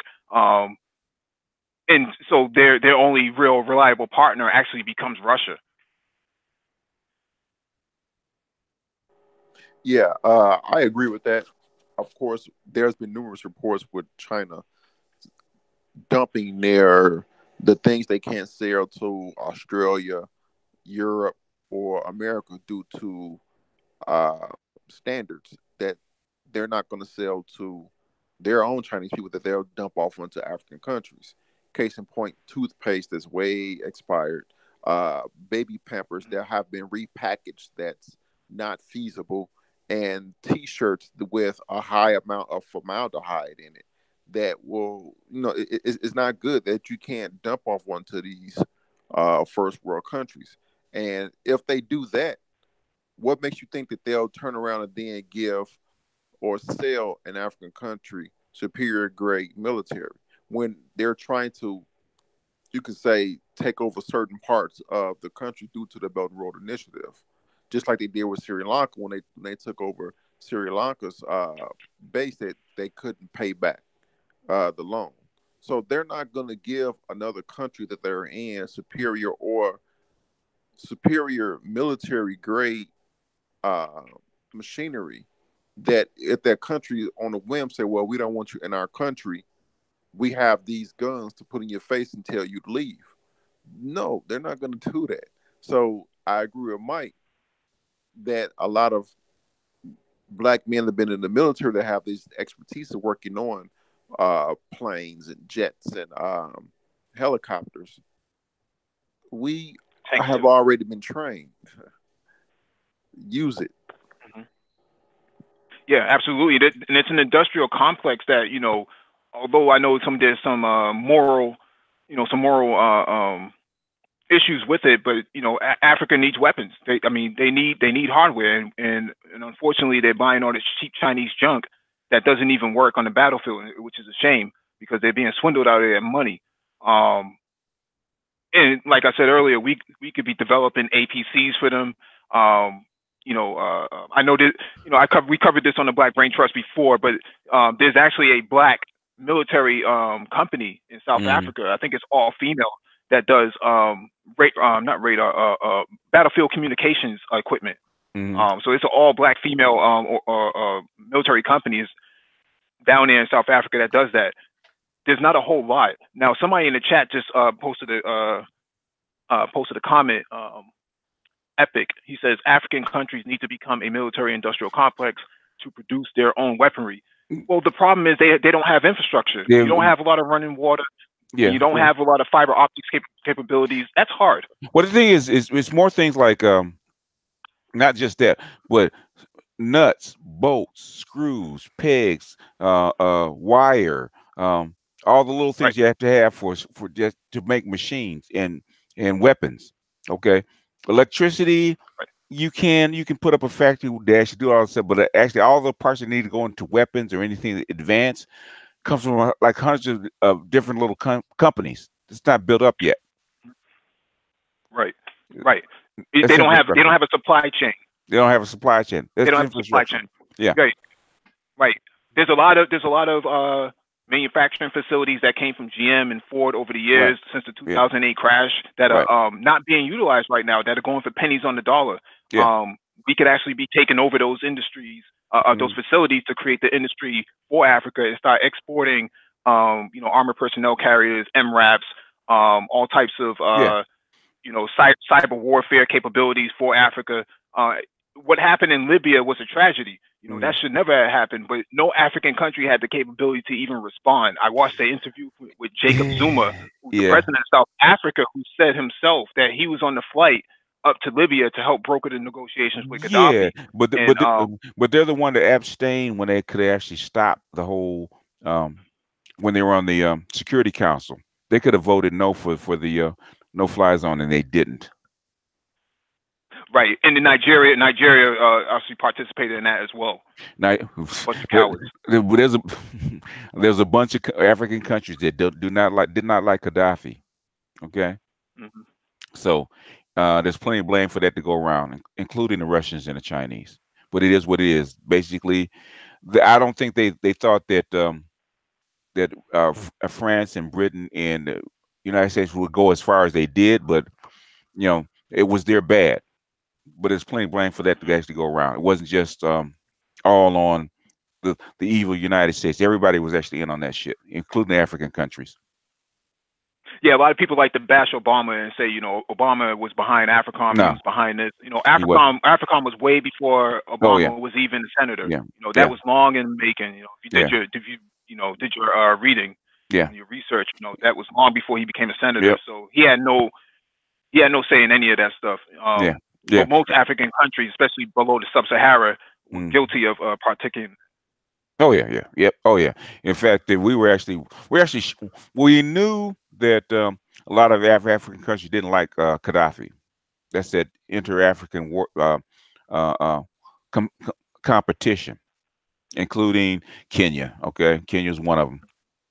Ethiopia, I think Ethiopia was probably one of them too. That didn't particularly like Gaddafi. They're all vying for power. South Africa wanted to be the leader of the continent versus Libya. They wanted Libya out of the way. I don't think they wanted Gaddafi deposed or not killed, deposed but not killed.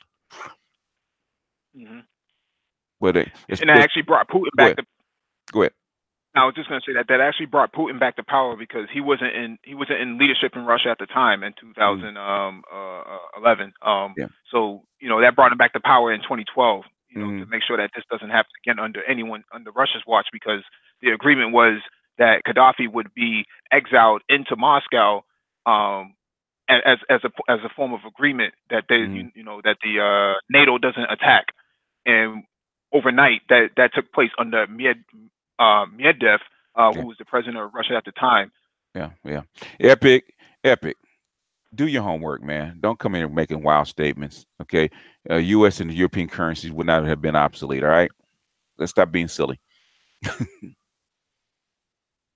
China. Yeah, that wouldn't have happened, but it would have gave. Go ahead. Yeah, it would have gave them more of a say so as far as resources and whatnot. But let's not get silly. Right. It was Saakashvili that was he was very nervous about the idea of an African currency, one African currency displacing French capitalism in the Francophone states. That really worried them. You have to remember that one third, if not almost 2/3 of their income that subsidizes the welfare system inside France actually comes out of Africa. Yeah, 1/3 comes from the CFA, which they wouldn't back in, was it 2009? They wouldn't give us any numbers for that because we were trying to find that. It didn't come out till like 7 years later. Like, now you tell us. They just found that out like maybe a couple of years ago. Somebody actually announced this is how much they're taking from us as far as France's GDP. Back then, they didn't want to do it. And now you still see in France right now the yellow vests actually still out there protesting because they're still not satisfied, despite the fact that they've been raping Africa for all this time. So where's the money going, right? So you have, Macron, the French president, basically pumping up the taxes on goods that most of these hourly wage people can't afford to pay for. 80% of France actually runs on diesel vehicles. Well, if you pump up a diesel tax on their or inflate the diesel tax, then what happens to these people? They can't afford to actually come to work because they can't afford the fuel. So therefore, that's where the protests are coming from. But if you're Macron and you've been robbing Africa all this time, you have to actually ask yourself as a politician, where is this money going? Well, basically it's going to fund the French welfare system, and basically as they wean themselves off the Africans wean themselves off of it, guess what happens? You get yellow vest, which is something which is probably the reason that you have a Brexit, in my opinion. Just speculation, doesn't confirm. Nobody ever said anything, but 1 + 1 = 2 to me. You see it coming. It's coming, right? Yeah. They see it coming. They definitely see it coming. And first is Britain. Who else is next? Could it be France? If France leaves, then it's all game over. The three-legged stool, right? And Germany, you know what Germany's going to do? They're going east, which will make everybody nervous. Italy already wants to bounce out, so we'll see. Right. But like the EU is shaky, in my opinion. But continue. It's a fragile colonialist system that colonizes the Europeans for what it is. Poor Europeans have no say in anything that's going on. Now they're protesting, but when Africans were being colonized, then it was all, well, you should know your place, you should know your place in the society. That this is what the deal is. Well, guess what? That same colonialism that you had over Africans is coming back to Europe. And now people are not happy with the European Union. They don't share before all of this African and Arab migration over the last few years. There were no borders in the EU. Now you're seeing borders come up in Hungary, Austria, many of these Central European countries are starting to put up borders that weren't there before. The thing about the European Union is, if you're a part of the union, then you can't have borders up. And the other part is, you have to, if you are going to be a part of the European Union, you have to fly the European flag next to your nation state flag. Right. Well, if that's going to be the case, then what's the point of being a part of it? Well, you get your goodies. You know, the reason you want to join is because you want goodies. If there's no goodies, you're not going to join. So if the goodies go, guess what's going to happen to the European Union? It's going to break up. And if NATO leaves, they're going to go back to fighting each other again. Well, Macron is calling for a European army, the EU army. So we'll see how that works out for the European Union. A European army is a land force. It's not a naval force, not an air force. So I know myself. I covered this on the Black Brain Trust before. That I don't know how far they think they're going to go with the European Union army, because what does that do for NATO? If you already have NATO and you have an EU army, then what's the point of NATO? Yeah. Oh, I don't see that. Yeah. Well, NATO is to prevent another World War II. That's what NATO is there for. One is basically to keep Germany off of Russia off of Germany's ass, and keep the three powers from fighting each other again. Because as soon as it breaks down, guess what they're going to be doing? The old European rivals will actually pop back up. It's called Pax Americana. Everybody knows it. Go ahead, bro. Jump in. You don't have to be speak up. Yeah. So my whole thing is with the European Union. I don't see the European Union lasting another 10, 15 years, because they have too many issues going on. I mean, the Italian debt crisis alone will probably end the European Union. So if it collapses, what's going to happen? What do you think is going to happen? I mean, Germany's going to go their own way. France will be going their own way. So where do you think Germany's going to go? Go east. Okay. Russia. Yeah, they have to.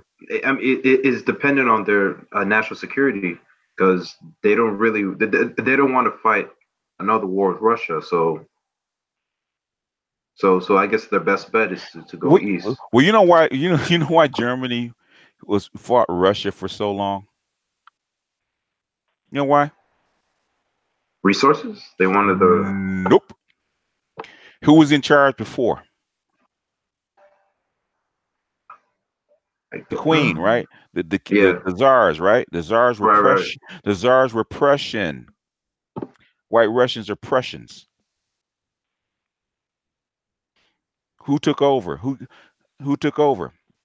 Non-Prussians, right? Right. So Germany and basically all of Europe had an angst against what? The Soviet Union. What happened when the Soviet Union collapsed? No more angst, right? Yeah, no more angst. Yeah. Putin is a what? A white Russian, is he not? Yeah, he is. Prince. He's a prince as well. Yeah. He's a Prussian prince. He's part of the royalty. They accept him. That's like Germany is friends with him. All of Europe is friends with him now, right? That's the reason. Right. But that's why the Angela Merkel. Go ahead. No, I was just going to say that's why Angela Merkel can speak Russian and Putin can actually speak German as well. Yeah. Well, because Angela Merkel was basically Putin was her contact in East Germany. In other words, her father was. Go ahead. Yeah, her father worked for the Stasi. He was a KGB asset. Yep. So was she. That's how he knows she's afraid of dogs. He gave her a Doberman Pinscher as a gift, a stuffed Doberman Pinscher as a gift, because he knows she's afraid of dogs. But that's something that most people don't know about Angela Merkel. She's afraid of Putin. Yeah, she's gonna be out of here by next year anyway. So Yeah, she's she's gonna not retire. But yeah, so basically there is no angst between Germany and the reformed Russia. In fact, um, Putin brought back the Orthodox Church into Russia. Mm. They all gave Putin their blessing. Yeah. All right, go ahead. Next Russian article. patriot. All right, next article is from the Washington Post. Mm-hmm. Juan Guaido. If Maduro arrests me, it would be a coup d'état. Venezuelan opposition leader prepares to re-enter the country and makes his final push against the regime. So Mm-hmm.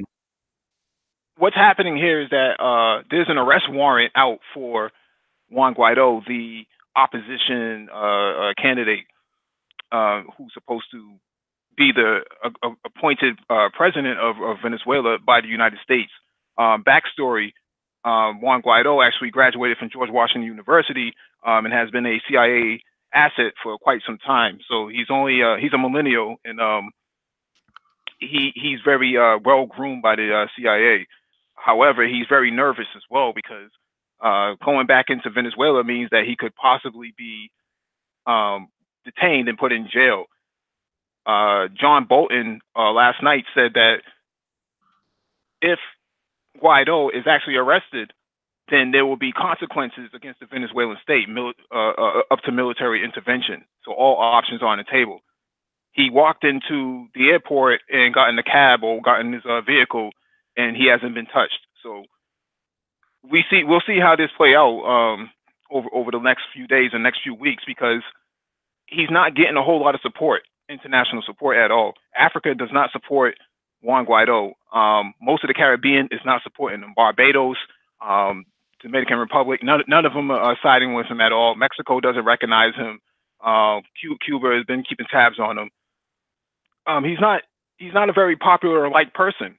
For people that don't understand Venezuela, the people who are in opposition to the melanated people in power, which is Maduro's party, the Chavistas, those are the rednecks of your of Latin America, basically. Mm-hmm. Continue. So for all intents and purposes, Guaido is a puppet, and I don't think he has a long-term strategy at all. And I think the United States is just going to use him to justify trying to go into Venezuela. But I don't think that Venezuela is not like Syria. No. It's not flat land. It's not an easy pickings. You go into Venezuela, it's going to be like Vietnam. It's going to be like Vietnam, and plus what happens to the rest of the region. It's going to get destroyed. It's basically going to destabilize all of Latin America by doing that, which is something that you really don't want to do if you don't have to. But go ahead. Now, starting last year, we went over an article. It was a video how NATO included Colombia. Yeah, remember that? Right. Then fast forward to a couple weeks ago, I forgot who said it. It was they said that Juan Guaido is the true president of Venezuela. But at the time, Guaido didn't assert himself as the president of Venezuela. And that's when the talks of, okay, this is a coup d'etat that America's trying to do. So now Juan Guaido asserted himself as the quote-unquote true president of Venezuela. A couple weeks ago, those aid trucks that was on the border of Colombia and Venezuela and Colombia and Brazil, they were destroyed. So you have all this information coming out that goes against what we've been saying and taught about Venezuela. So it's in flux. It's up in the air right now. Remember we actually had the discussion about the Petro before it actually got implemented. We said this would probably happen. Remember that? Right. About like a year and a half ago. Let me address something real quick. Daresh and Epic. Okay. Why you guys got to act the fool when I have guests? Like little kids. All right. You don't know anything about global monetary system. So I didn't address you out loud. I actually said kind of be quiet about it because you don't know anything about the monetary system. And you jumped in, Daresh. So thankfully, kind of be quiet and listen. Okay, I don't have time to teach you monetary policy. All right, it's more complex than you actually know. So chill. All right. I have guests. I'm not in the mood. All right. All right. Excuse me. Go ahead, y'all. Yeah, but the thing is, the Petro. In fact, this blends into the Petro, right? In fact, I'm actually going to put up sound bite, not a sound bite, but a audio by an economist. He actually was talking about what Venezuela has been through as far as the economic sanction for the last like 10 years. And basically, the Petro was Venezuela's attempt to actually get from underneath it. Remember, I was telling you guys that like a year and a half ago. Mm-hmm. They were trying to get away from the sanctions, and the United States probably wasn't going to let them go. So this is something I expected because Venezuela is actually in their backyard, and they don't want to let Venezuela go because like 15% of the oil reserves that America has are where in Venezuela. In fact, Venezuela has even though it's tar, it's like not that heavy crude. It's the best type of oil on the planet, and they control. They have a lot of it, and America gets a lot of its oil from Venezuela. They have actually. It's a hard thing to process, and they only have a few places that can actually process it. But it has 5 times the reserves of Saudi Arabia, but it's in that the heavy crude form. It's like tar. Yeah, Saudi Arabia is actually tapped out. You know, in about 50 years from now, they'll be tapped out. They don't really have a whole lot of oil left. You know, unfortunately, they're gonna, once their oil depletes, they don't have any other sort of resource to fall back on. The whole entire country is gonna collapse on its head. Right, and agree. And so now you have a picture where, to paint the picture more vividly for people that's listening, you have a superpower in the Western Hemisphere in America, and the country with the largest oil reserves is in your backyard. You don't have to go to the other hemisphere and fight wars in these stable countries. Right, it's in your backyard. Yeah. They don't want to let them off that leash. But I don't think there'll be a war. I think there'll be more like a negotiation. They're going to actually give up something. Who knows? It could be Taiwan. We'll let go of Taiwan if you let go of Venezuela. Who knows? But the thing is, they're going to ask for something. One time. Who's first? Yeah. So the thing is, Maduro, he's playing this. I would say brilliantly in the sense that he didn't arrest a Guaidó, because even though you see all this opposition protest that's going on, it's not as popular as the media wants you to, would like you to think it is. And also, he has the military firmly in his pocket, so he's just playing this beautifully. He's not giving the United States an excuse to intervene. And I think I read a Washington Post article that Colombia, the United States, and Brazil, they don't know what to do next now because they tried the aid trucks, that didn't work out. They tried the protest, nothing worked. The military's firmly in Maduro's pocket. So I don't know how this. So I don't know how this is going to end. But so far, Maduro has the upper hand. Yeah, Maduro will have international support. They've already, China, the major security powers have already guaranteed that he will stay in power for the foreseeable future. The problem with Guaido is that you're trying to overthrow the legitimate government of your country by siding with an adversary from the outside. You're getting text messages from Mike Pence. You're sitting down, having coffee and a bagel with John Bolton and Mike Pompeo. You're colluding with the enemy. And in my opinion, and I think under judicial law, he should be arrested for treason and sedition. You're calling for the overthrow of your own government by siding with outside powers. Can you imagine if somebody said, we don't recognize Trump, that we recognize Hillary Clinton, and that we're going to stop doing business with the United States until we get Hillary Clinton in power? That no one would ever tolerate that. You think all those guys with those MAGA hats are going to tolerate that? Hell no. Well, that's why they sent him back with diplomats from other countries, because they knew he was going to get arrested because of that same process. he turned into it's like you calling for the overthrow of the U.S. government by military means. They're going to send the FBI down to grab you right away, Oh yeah. and that's what he did. So when he came back to Venezuela, they were going to arrest him. So the U.S. gathered all the diplomats that they could, send them back to Venezuela with him, and said, "Well, if you attack us, we're gonna stand guard over him, and we're gonna create international incident." But you see, Brazil and Colombia, the countries in South America, are actually the leadership are actually backing away silently from this thing. I don't know if you guys noticed that, but I've been noticing it. Say that one more time.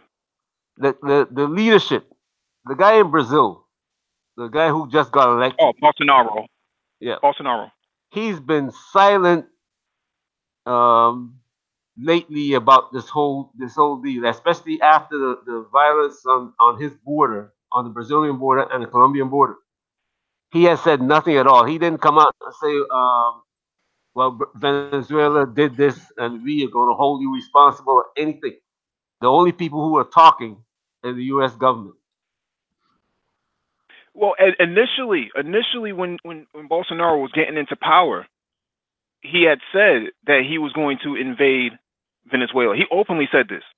He got a call from Putin, and then 4 hours later, he came out with a press statement, a press release saying that we're gonna you know we're not gonna have any activity inside Venezuela, because Putin gave him a call and said you might want to think twice about going into Venezuela. You're part of the BRICS. Yeah. Oh yeah. That's true. Yep. Yeah, they are. I thought that was kind of odd. You're part of the BRICS and actually siding with the U.S. Yeah. Against your partners. Yeah, I thought that was kind of odd. I Yeah, mean you might want to think twice. oh, Go ahead. Go right ahead, Who's brother. speaking? yeah. The thing with Brazil though, the reason why Bolsonaro got elected, I mean the right wing in Brazil, they're very pro American. They're very pro American. I mean the Brazilian military, when they had the military regime, I think back in I think you probably remember this, BGS. I think the 70s or 80s.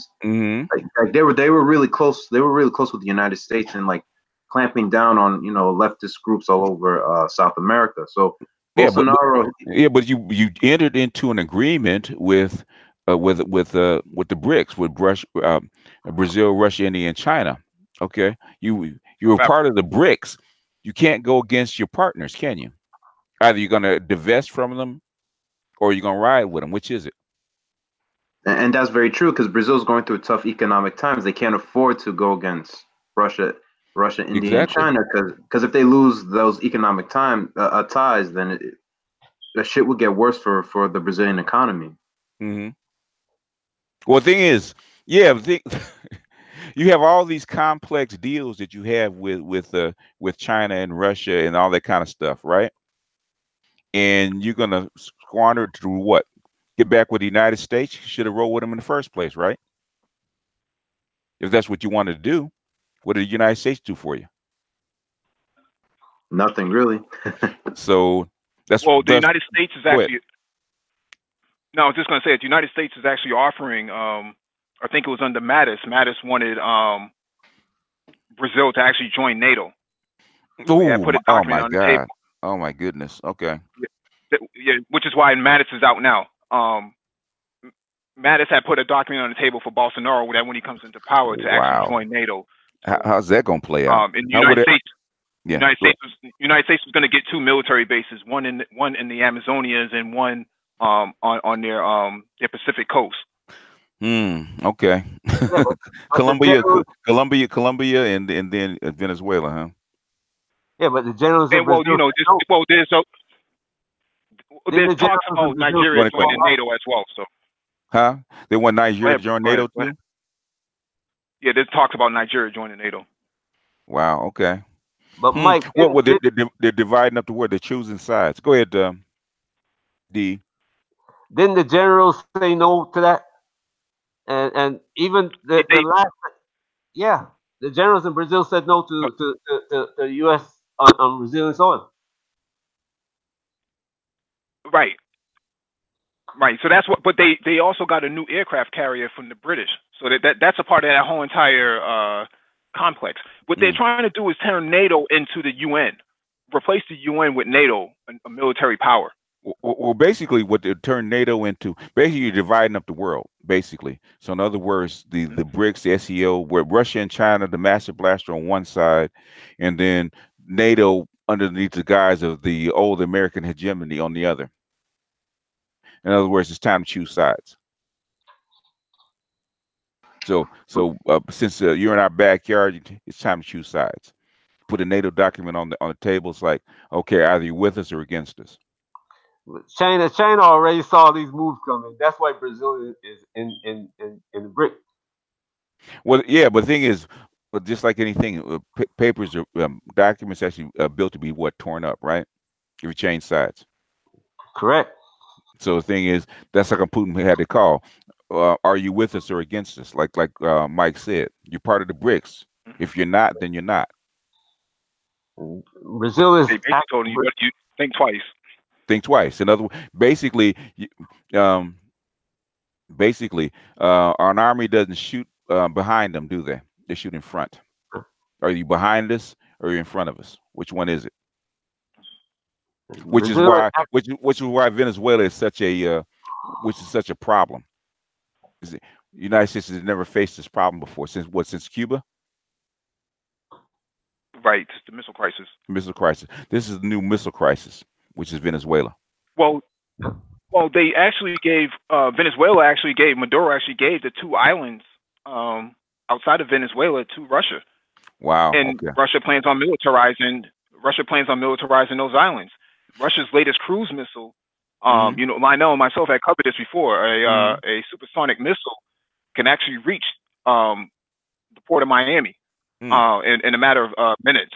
Their latest cruise missile is actually anti-aircraft, not anti-aircraft, anti-carrier missile. It can actually take out an aircraft carrier. Yeah, it's going to get deep. This is part of the chessboard. Basically, they're backing the United States up into its own backyard. In other words, they're playing in their backyard. Go ahead, Linnell. Did you all see the report where Putin listed a number of places in America that will be targets? Yeah, oh yeah, they go through. You've been on a sub. They go through that all the time. They just announced it. United States does it there. I don't want you to say too much, but basically on a sub or any other strategic area, if they have targets already targeted, who we're going to hit with what missile, right? Right. So, and Russia has the same thing. Go ahead. Yeah, the only difference is that Russia is talking about hypersonic missiles. So Putin was talking about hypersonic capabilities being deployed from submarines, warships, as well as those two Venezuelan islands that Maduro gave to Russia. Yeah. So those hypersonic arms can't be stopped by the United States at this point. There is no countermeasure. Yeah, but I'm saying is the targets are the same. The missiles might change, but the targets are the same. Well, the targets that he talked about was from a submarine. So yeah, the thing is, he just announced them out loud. They do it anyway, but he just announced them out loud. Yeah, last year he talked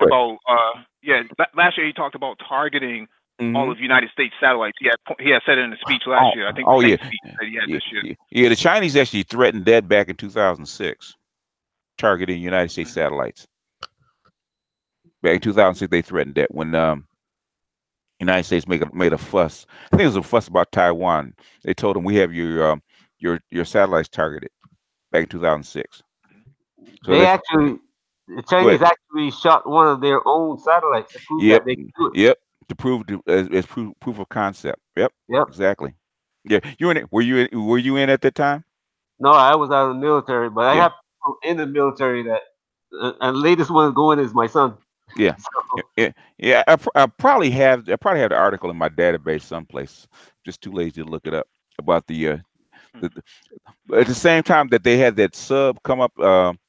Between in the middle of that carrier ring. That's when they shot down the set their own satellite. In other words, this is what's going to happen if you actually mess with us. Well, we covered it. Lionel and myself had covered this before a few months ago that a Chinese destroyer got within a half a football field length of a U.S. destroyer and basically chased the U.S. destroyer out. And the U.S. destroyer couldn't do anything about it. They said that their systems weren't working. So, I mean, Lionel, he's an old Navy guy. He said that should never have happened. So.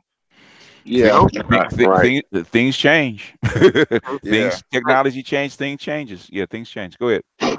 Remember, Mike, we were talking about 2 incidents where U.S. warships actually were boarded.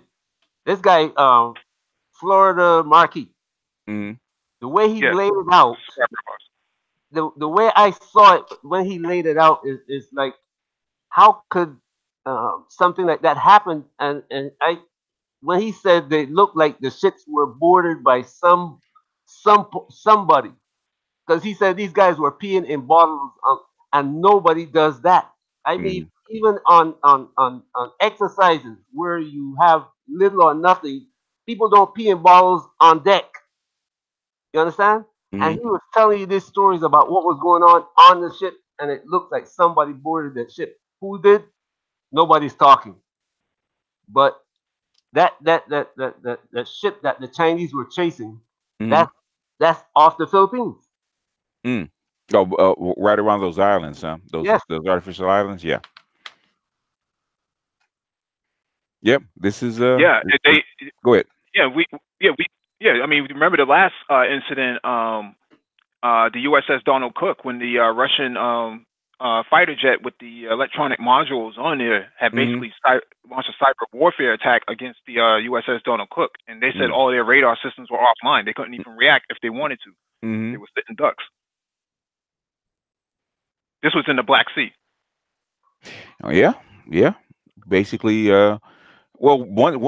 basically once Edward Snowden defected with all the back doors, and telling what they have until they actually use it.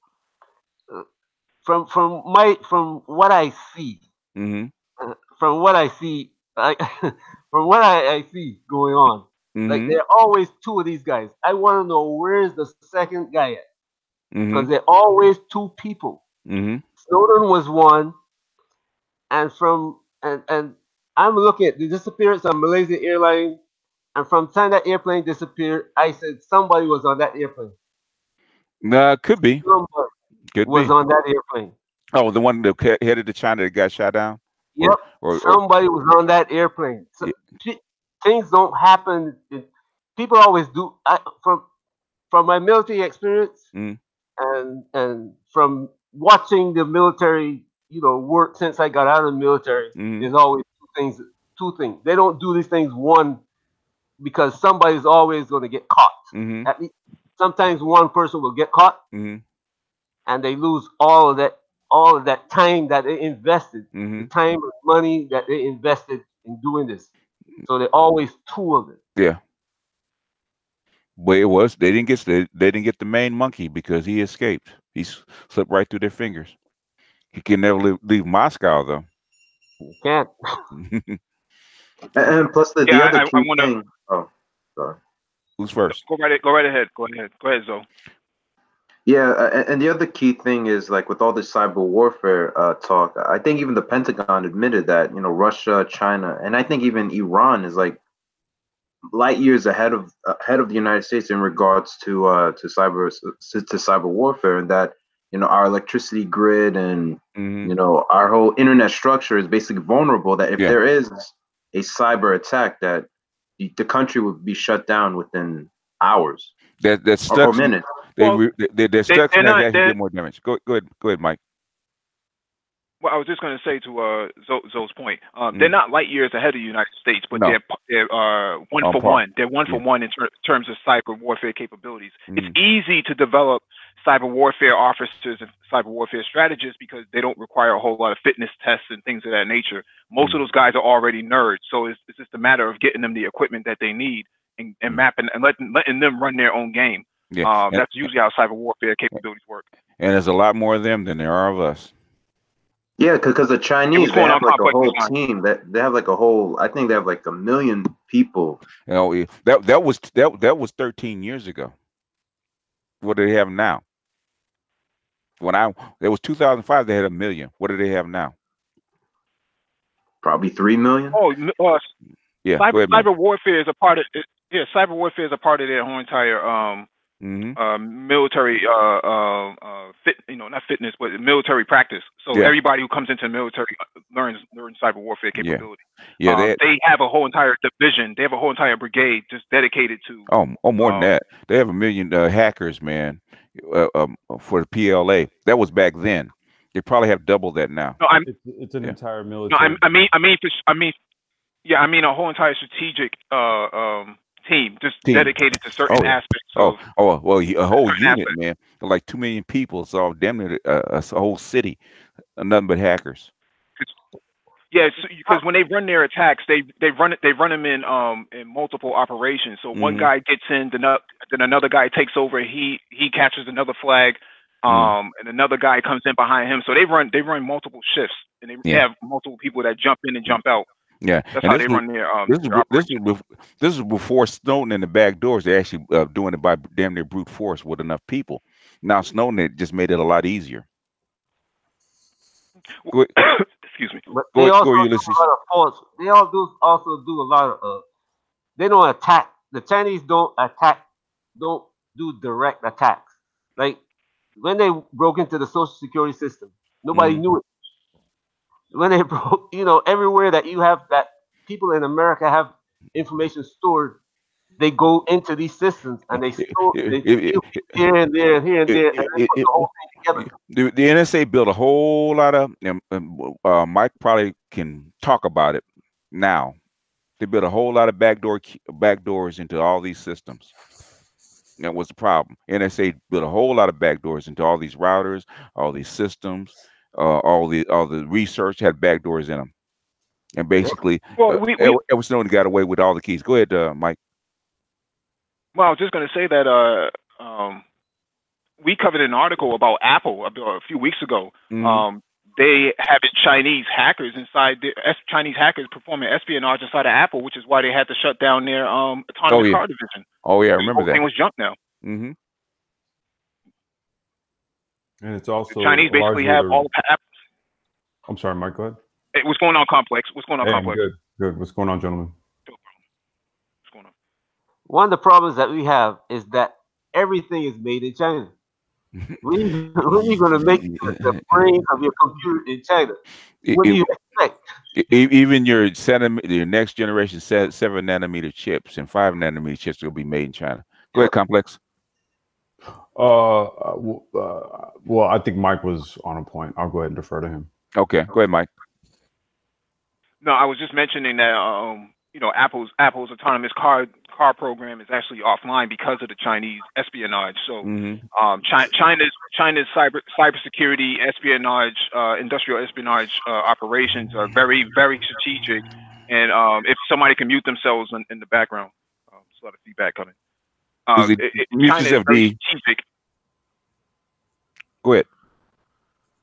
Yeah, China is very strategic about their teams and their operations. They get in, they get out almost undetected. And a part of this social engineering is because there's a perception that because you're Asian, because you're Chinese, you're very good at math, you're probably good at programming.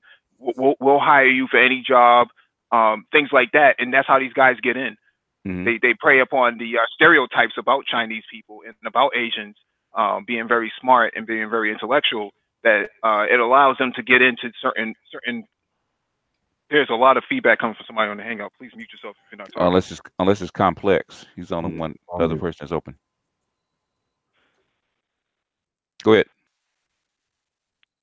Yeah, I was just saying that they prey on their stereotypes, American stereotypes about Asians. So that's how they're able to infiltrate a lot of the operations that goes on in the United States. Whereas in China, that doesn't really work. If a white man is in China, he's easily detected. Oh yeah, yep. HB1 visa, baby.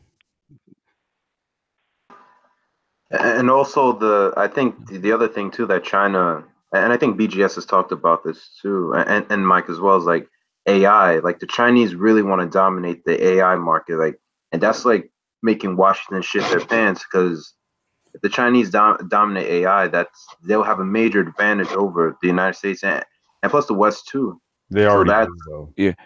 Hey, Mike, have you talked about that the AI that China had to shut down because of finding too many crooks, too much corruption? Oh, yeah, we covered those. We covered those type of articles before. I mean, they just shut it down have these, like 2 weeks ago, right? They just shut it down, right? Yes, but they also have a lot of. They have a, Go ahead. Sorry. Is that the one that they were catching too many officials? Too many officials, corrupt officials. Exactly. Yeah. Did you guys do an article on that one? Well, that place. I believe we did, but that plays into their social score that they have to mark out people who are considered to be bad or should not have any travel access and things of that nature. So they do have that's the credit system in place, the score system in place, and they also have these glasses that they've developed. I think we covered it on the Hangout too, that can identify a person by their features and actually determine through a million people that this person is in the crowd and he's wanted or there's a warrant out for his arrest, and they can actually determine who these people are. So a lot of their technology is starting to bite them back in the ass because it's not inefficient, but it's actually catching people that should not be caught. Well, artificial intelligence doesn't show preference. No. Right. Exactly. In fact, that's what happened. They were catching too many corrupt people, and they had to shut it down. Not to go off topic, but if you see I was watching a video with this guy from Huawei, the actual owner of the company. Well, the guy who was standing out front in the company. He said, why would we see the US technology when we have technology that's better than the US, and our next generation is going to be even further ahead of the US. So the US is gradually losing ground to China. Yeah. In the technological AI and everywhere around the field, and it's spreading like wildfire. US is trying to catch up and trying to block China from doing that. Yeah, let me show the article real quick on the screen. See if you guys cover. You guys probably covered it already. That one is China's corruption with AI. The zero trust. It's on our doc. We haven't covered this article in particular, but we have covered previous articles. Okay. Well, they shut it down like what, a couple of weeks ago? No, February 5th. Where they actually shut it down because it's catching too many people. Oh yeah, it's bound to do that. I mean, it doesn't have any like Complex I mentioned earlier. It doesn't have any preference. It's written by the algorithm. So, but it's coming. It's coming with cryptos. That's what they're actually going to use instead of the banking system with people. They actually make it fair, or at least as level as it can be. It has to come to the U.S. too. Inevitably, it's going to come here. Yeah. They already have. Go ahead, Complex. Oh, I was going to say just the primary issue. Huawei was brought up. They're having a lot of regulatory issues here. They're also having a lot of issues in Canada, primarily with, I think, their CFO currently being detained there. The concern, at least in the West, is that that specific company has largely the keys to 5G and then every other platform going forward in terms of its infrastructure. So from an industrial standpoint, if you're looking at competition, if Huawei products are implemented, you're basically frozen out. That equipment can largely also support 6G. I think Mike, we just did we covered an article. I think this month actually China starts testing 6G. We haven't even rolled out 5G. 6G they start testing. So the infrastructure, the equipment in itself that supports the 5G is actually going to be able to support more than just 5G, and that's the fear. And you know why they do that? In terms of China moving on to 6G, is because whoever is the first to the market with the standard or with the protocol will be the ones who write the standards. So that puts them in the lead. This is where the United States is shooting themselves in the foot. They shot themselves in the foot. They're rolling out 5G in Africa right now. I think there's a lot of feedback coming from somebody on the. Oh, it's me. Africa has 5G towers already up in place in the majority of the regions below the sub-Sahara. So they're already ready to go. It's just a matter of getting the phones to the market. And because Huawei has the phones, the 5G phones ready, Africa will be the first ones to get it outside of mainland China, where the United States, not too many phones are supporting, in the American markets with 5G. So you have to wait for Apple, or you have to wait for somebody else to come up with the right platform. But unfortunately, all of this bureaucratic tape is actually holding the United States back, and now you're not the leader anymore. And unfortunately, Africa is an emerging market, especially in terms of tech, that will surpass, will be at the United States probably by 2025, late 2025. They'll be almost on par in terms of emerging tech, in terms of IoT, and we've covered a whole hangout on African mobile digital transformation. Africa is moving way ahead of what African Americans are doing right now. So they're already adopting app development for Android development, Linux development, cloud development, 5G. They're making their own phones now in Africa. Ethiopia is on par. South Africa is on par. So a lot of the continent is moving forward. Well, the United States is kind of lagging behind, and unfortunately, a lot of African Americans, a lot of Black people, a lot of ADOS will be left in the dust to Africans moving forward with China. Yeah. A liberal country doesn't move very fast. Authoritarian countries that just do shit. That's the difference. I've been looking at some guys that in Kenya and Tanzania, that they are growing companies, tech companies. And what happened is that a lot of the European companies are moving under the radar and buying these African tech companies. African, when I say African, not Caucasian people, Black African people are building tech companies from scratch. They said we came back from Europe. They didn't have this kind of information here. We couldn't find anything, so we started building our own. And it's like the 60s and 70s where you guys in California. Basically, the pipeline has changed. It used to be from the west to everybody else. Now it's from the east to everybody else. Right. So basically, now the West wants to get in on the pipeline because all the new tech is coming out of where? For China, Africa. China. Who gets it? Africa. Africa. Yeah. Exactly. So you need to be tapped into that pipeline by doing what China did to us. Buy companies that are tapped into the pipeline, right? Yeah. Yep. Makes sense to me. Anybody else? Jump in. Don't be shy. I like what was happening, but I don't like it in a way because what's happening is that when you start developing and somebody else comes in and cuts you off at the heel, they're actually taking your technology. You either have to work for them or you have to go out and start over again. You got in Africa, we can't keep on starting over. That's probably a different show.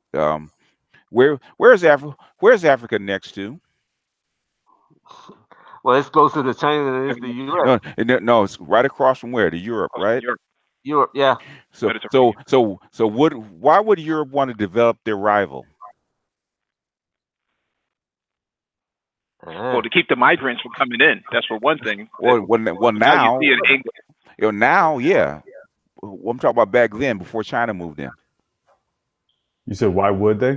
Yeah. Why would you develop your rival? You don't have to need to. Well, you would them there so you can keep them on their knees. Yeah. Right. Well, I guess that's one. I guess that's one angle you could take. But then if you fast forward to 2019, and now you see that China is largely entrenched. You may have wanted to rethink that. You have to rethink it because now Now they basically China came in and did what you did. And China's developed Africa in the last more in the last 10 years than Europe has in the last 200.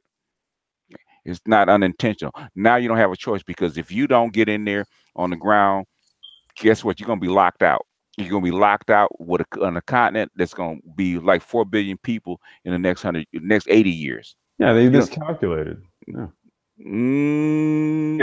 Well, I would say so. they did. Okay, it's a series of errors, right?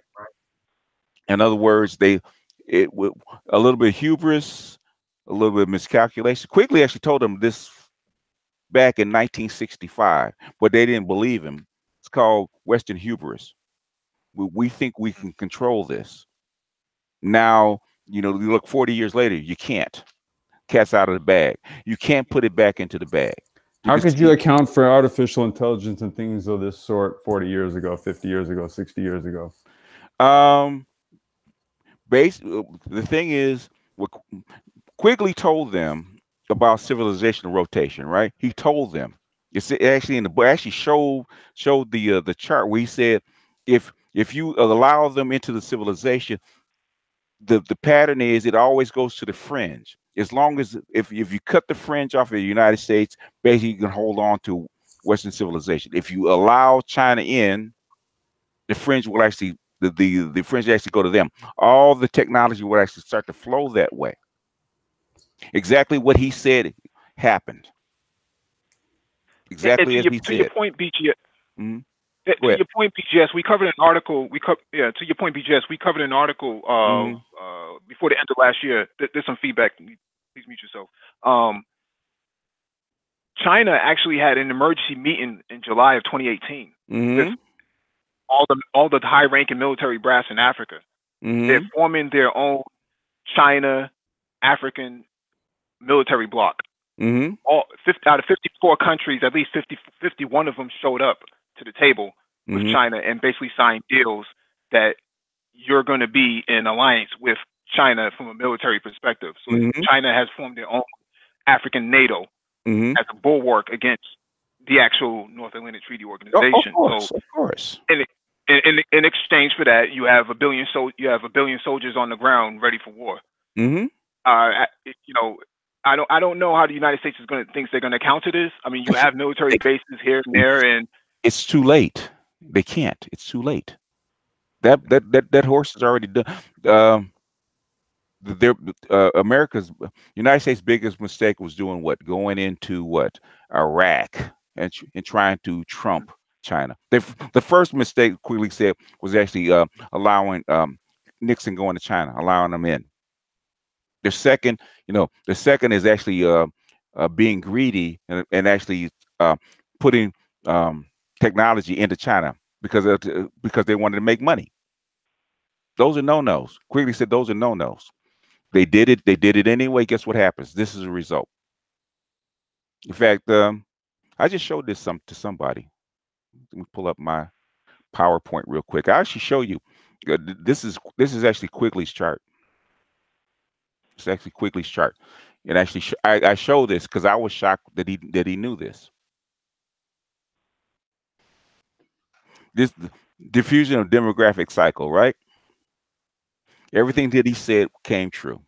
The B cycle is arms bearing, or the basically coming out of the explosive phase, industrial phase, right? Look at the dates and look at the cycle. Look at that date, 2000, Asiatic rise. That's China. He wrote this back in 1964. They've been trying to prove him wrong ever since. Is he wrong? When did you notice China's rise? Right around that date, right? Yeah. Well, I mean, I guess my question is that to me, some of these things ring obvious. I'm trying to figure out who would be trying to kind of prove what has happened over the last 19, 20 years. Because they didn't believe him. This was Quigley's theory. They've been trying to prove him wrong. The book, The Grand Chessboard, Clash of Civilizations, The End of History by Fukuyama has been trying to prove Quigley wrong for 30 years. This chart here, this very chart. amongst other Right, things. and they also right, What? and to your point, they actually, yeah, to your point, there was a lot of disbelief that Africans don't have those type of capabilities. They don't have those type of capabilities, or the Russians don't have those capabilities until they actually brought it to the forefront and saying, oh shit, it's too late now. If you're saying oh shit, then it means it's too late. Yeah, because the D cycle, okay, let me show this again. Okay, let me show it again. The D cycle is the depopulation phase, the decline phase, right? The D cycle. Guess who's in a D cycle right now? Declining population. U.S. U.S. and who? Western Europe, right? Western Europe, U.S. Yep. They're in the D cycle. Asia's coming, actually coming out, going from a B to a C. Guess who's in the B, coming into a B cycle now? Africa. Africa.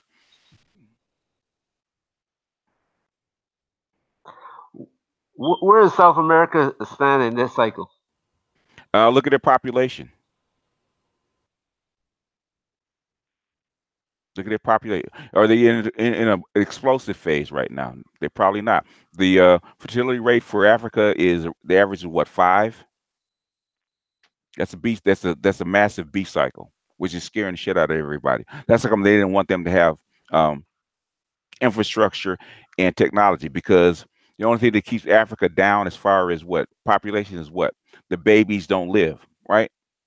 High infant mortality rate, right?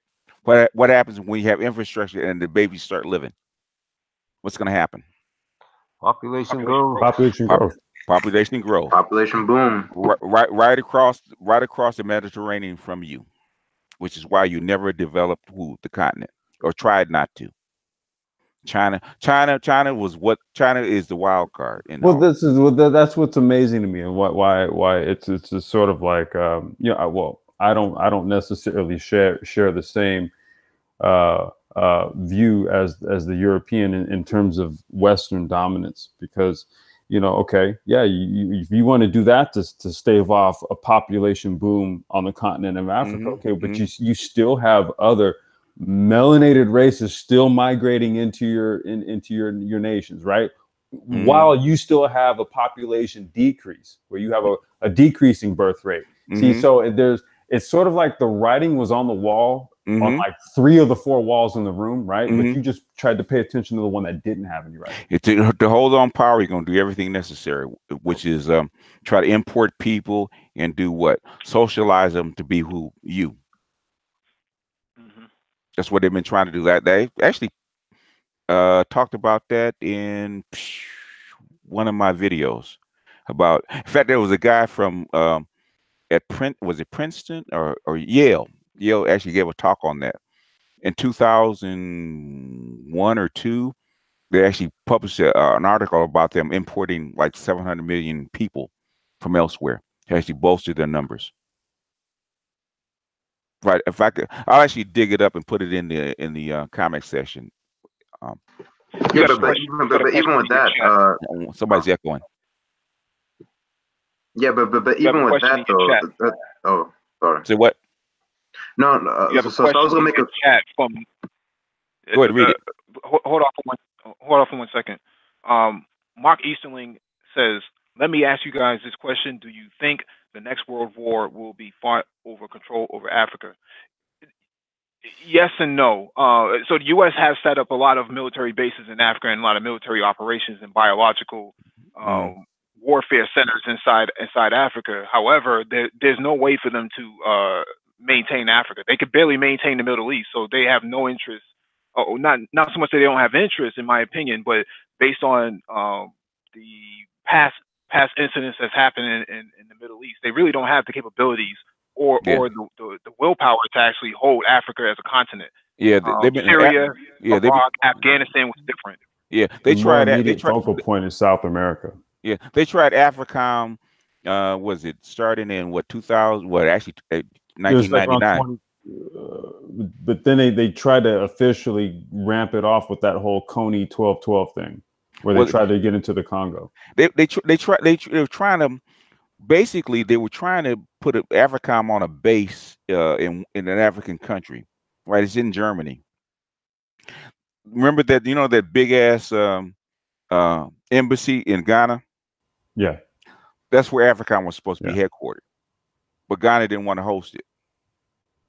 They couldn't get an African country actually host it. That was just last year. There was still there was some. Oh God, man, we have to go back to maybe like July of last year, where that became another hot button topic in the international news with regards to the U.S. base there. Because it was a hot button topic in 2005 and 2006, and then it came up again in 2009. So I'm sure it's not going to go away, because now they need to hold on to West Africa, if nothing else, because of France.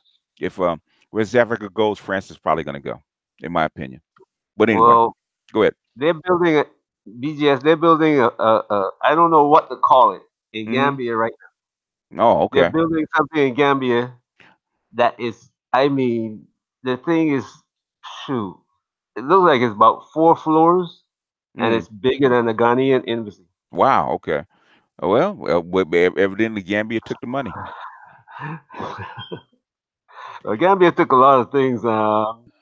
They brought Australia in to instead of the Chinese to drill the oil. Well, but Gambia was starving, man. Gambia couldn't even feed their own people, so they were ready to take a deal. Well, and plus Gambia has been under Great Britain's wing for a long time. Well, come on, man. No. Gaddafi was. I got it. That's one of the places Gaddafi was trying to. I got a guy on the ground. Okay, a guy out under them. In Ghana. It was actually was in Gambia for like 6 months. He told me the whole thing going down. This was like 10 years ago.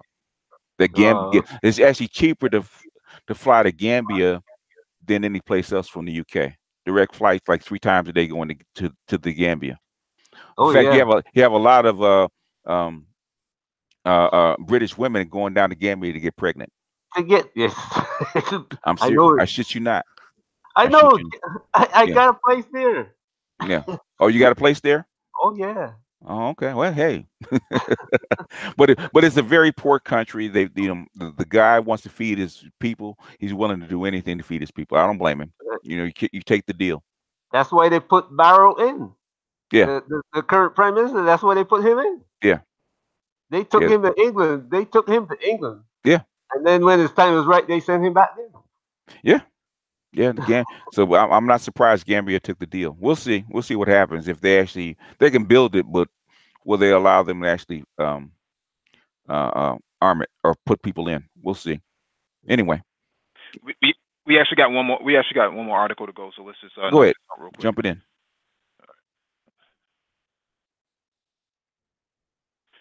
All right, this one's from the New York Times. After India loses dogfight to Pakistan, questions arise about its vintage military. So the issue that India has is that they're broke for the most part. Their military budget is very, very low, and they can't afford to buy new fighter jets, new tanks, and things of that nature. A lot of their hardware is 3rd generation base, whereas Pakistan had a strong relationship with the United States, and they were able to acquire F-16s and F-15s and things of that nature. New modern 4th and 5th generation technology for their own consumption from the United States. However, once the relationship started to sour after Obama left and they started to become more aligned with China, they were able to retain a lot of their hardware. This is where India starts to show a lot of their vulnerabilities, because there's no way that they can match up with Pakistan right now in a war. They would lose it, and they know it. And a nuclear weapon, they would lose. They would lose. A lot of their hardware, their tanks are not working. All those old T-64 tanks and old T-72 tanks. Those tanks are not really reliable. They're very outdated and haven't been modernized at all. Most of their airplanes haven't been modernized. So that's why when Obama was in office, he wanted to build that relationship with India by opening up their technology portfolio to India to give them weapons to fight China.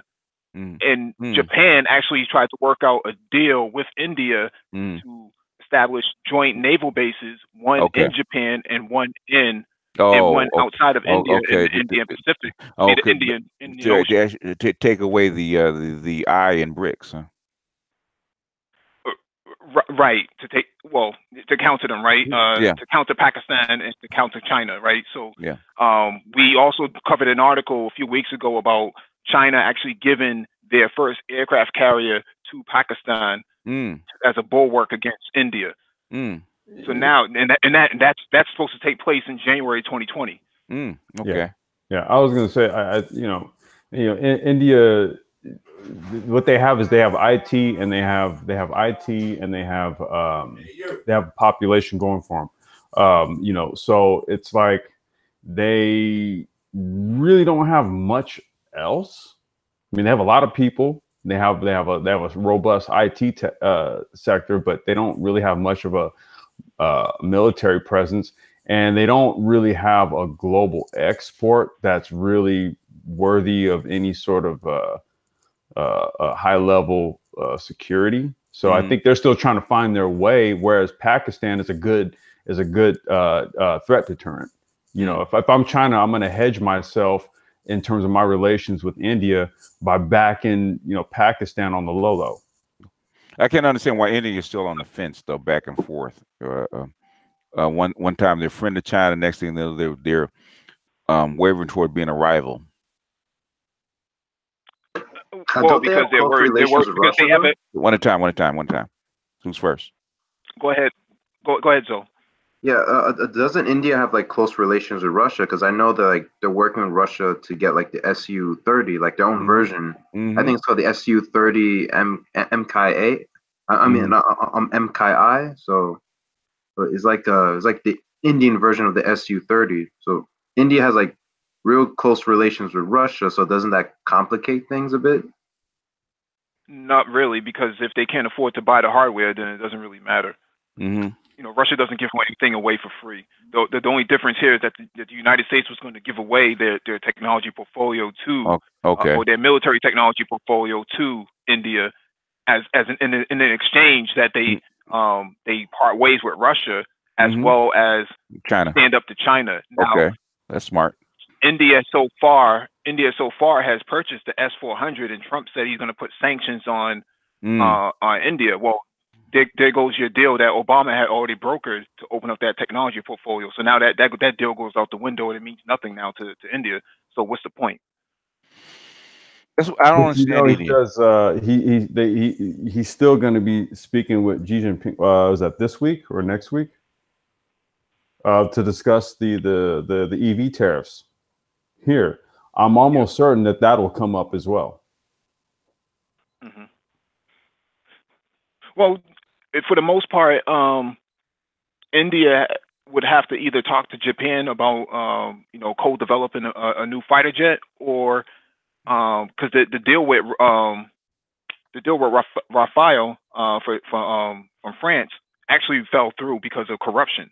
So the 35 jets that they were supposed to get actually fell off the table a few months ago. So that's not going to happen. And now they don't have any place to really source a quick fighter jet for the most part. So the jet that was shot down was a MiG-21, and that there was no way for that MiG-21 to actually keep up with that F-16 that was shiny and new from Pakistan. So it's unfortunate that India has all that brain power, but they don't have the wherewithal to actually develop their own weapons and their own defense technologies. Yep. I think the other issue with India is also, it's like a very divided and I guess very divided ethnic, but like through ethnic lines. So they really don't have like a real national identity. I mean, there's like, I don't know, like 1,000 different languages in India, and also it's a democracy too. I mean, compared to China, which is like authoritarian, which gets shit done, India is like, if you have like 1,000 different type of tribes, and then it's a democracy, so shit won't get done. It's just almost chaotic to a point. Yeah, I thought that China had brokered that deal between Pakistan and India. I thought they had already brokered that deal. I guess not. They did, but that was largely it was based on a lot of different contingencies and stuff, and it was easy to see that would probably fall apart, and that's why you saw China move to start hedging itself. against it falling apart. But to speak to what Zoe was just saying, you know, it's hard to have. It's kind of hard to have a nationalist agenda when you have a caste system. That's true. That's true. BGS, tell me if I'm wrong here. China normally basically do things based on economics. Okay. With China, okay, the West works down the force scale. Remember the force scale? You use force, which is physical force, wealth, which is economics, and then persuasion, which could be education, politics, some kind of persuasion, right? China works the opposite way. They'll try to persuade you first, right? By negotiations. If they can't get it done that way, they'll buy you. Force is always last for China. Right. That's what they did with India and Pakistan. Yeah. And India is like, they're always kind of like pushing the beer, you know what I'm saying, when it comes to China. So China is going to go with Pakistan because Pakistan is the easiest to deal with. Pakistan says, show us the money. What's smaller, they have less money, and I don't know. Do they want to get? I think they want to get off the United States. Yeah, they want to get on Belt and Road. Part of what? So what? Yeah, they're part of. Go ahead, Mike. No, I was just going to echo what DE just said. They're part and partial to the Belt and Road Initiative. It flows right through their country as well as the Kashmir. So that's what this conflict is about. The Kashmir is disputed territory where China, India, and Pakistan have stake in all of those in all the part of the regions. So somebody, and they're suspecting that maybe it was Saudi Arabia, because Saudi Arabia can actually play this to their own advantage by weaning Pakistan away from China and actually bringing them into the sphere of orbit for Saudi Arabia as a bulwark against Iran, because Iran is only an hour away.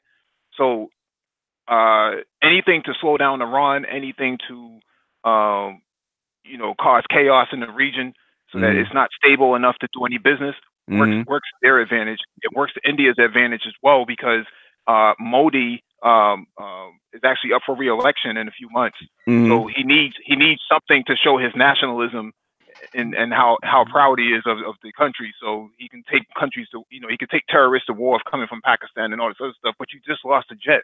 Matter of fact, you just lost 2 of them. So you have to make up for that. So basically, scorched earth. Make it to the point where nobody can use it. Yeah, where nobody can use it. Yeah. Right, and plus you have Chinese workers, state workers that are being killed inside Pakistan. Really? Who's killing these Chinese workers? Yeah. And who's killing these Chinese workers inside Afghanistan? It's India. India is behind that. The RAF, which is their version of the CIA. Yeah, could be. There's a lot of players that would like to not see this go about. So, like I said, I was never convinced that China was 100% in tow and in parity with India and this whole BRICS thing. I always felt that there was a lot of contingencies at play with that. India they need India. Yeah, you need India because that's your only natural India rival. Because they have you need India because of the population growth. Where are you going to sell your goods at? Well, that's true, but also your natural rival is where? India. They're the 2 countries with the largest populations on the planet. Right. So basically, India's population. You make your enemy your friend. Yeah, China. Yeah, India's population is going to surpass that. India's population is going to surpass China's by 2022. 1.4 billion people. So India and China have had an antagonistic relationship for thousands of years. Yep. Yeah. Yep. So yeah, you need to guard your backyard. You got to make friends with them. And see, BGS, that is the point, because China wants to become a superpower. They want to, they already are, but they want to be a hyperpower. So that's what I'm saying. They're trying to be a hyperpower, so they need to secure their borders. They want to be the hegemon of the globe. They want the United States' space. If they are able to roll out the technology that they have in their back pockets, they will be that. Yeah, without question. If they're not already, if they're not already. Yeah, I'm saying if for the sake of India, this discussion, but okay, that's the case. Yeah, go ahead, Mike. Yeah, India has their own little sort of Belt and Road initiative that they've established as well. The only problem is that they need a lot of funding for it, Yeah, and that takes away from their own personal infrastructure. So, that's the whole thing. They ain't got no money. well, they're hoping that the United States would actually come to their rescue. The only problem is that Trump has he has turned his nose up to them. Well, he's got it. That deal is not working right now. Basically, Trump has told the rest of the world, hold thy own nuts. Yeah, the worst problem India's got the best problem it's got is population. The worst problem it's got is population. Well, the thing is, population that is like, if you say the United States has a 25-30% of poverty, India has got like 50-60%. Yeah, that's it. That's a big problem. I think it's more. I think it's probably more than that. Yeah, I agree with. I've been there and I've seen the kind of poverty that is Indian. When you see Indians here, they're either the very poor, or the very wealthy. Yeah. Well, basically, under what the communists actually did was actually get rid of the caste system. That's one thing that it did do. Got rid of most of the caste system, which India still has, which is probably why they can't agree. They move so slowly and develop so slowly because the groups can't agree. Whereas China says we're going to do this and it's done. Russia says we're going to do this and it's done. Right. The wealthy in India operate like the British did. Yeah. And they don't want the poor people. Well, they don't want poor people into their caste. They refuse to give up that caste system. That's the problem. That's the problem. That's what's going to hold. Ultimately, that's what's going to hold them back. Mm-hmm. That's the problem. And same problem that the United States has with black people. Yeah. Well, they're their own poor people. That's why they shipped all them. Like Germany would have never shipped out all their industry to China ever. Targeted, but they would never do it in over their own people. They would never do that. The United States had no problem with doing that because they were making way too much money, and Chinese actually knew that. They can't get off the worst opium for America was cheap labor. China knew it. Yeah, they still can't get off the tip. Yeah, Go ahead. No, I was just going to say that. I'm just backing up your point. They played them on that. Mm-hmm. You know, they saw that, they wanted to make a quick buck. China has a 250, 300-year plan into the future. The U.S. was trying to turn a quick profit in order to make the shareholders happy for the next quarter coming up. Yeah, basically, because that's how I got to know Craig Hewlett, because he did write a book. He actually talked about that, right? And I asked him, does the United States know what they're doing? He said yes.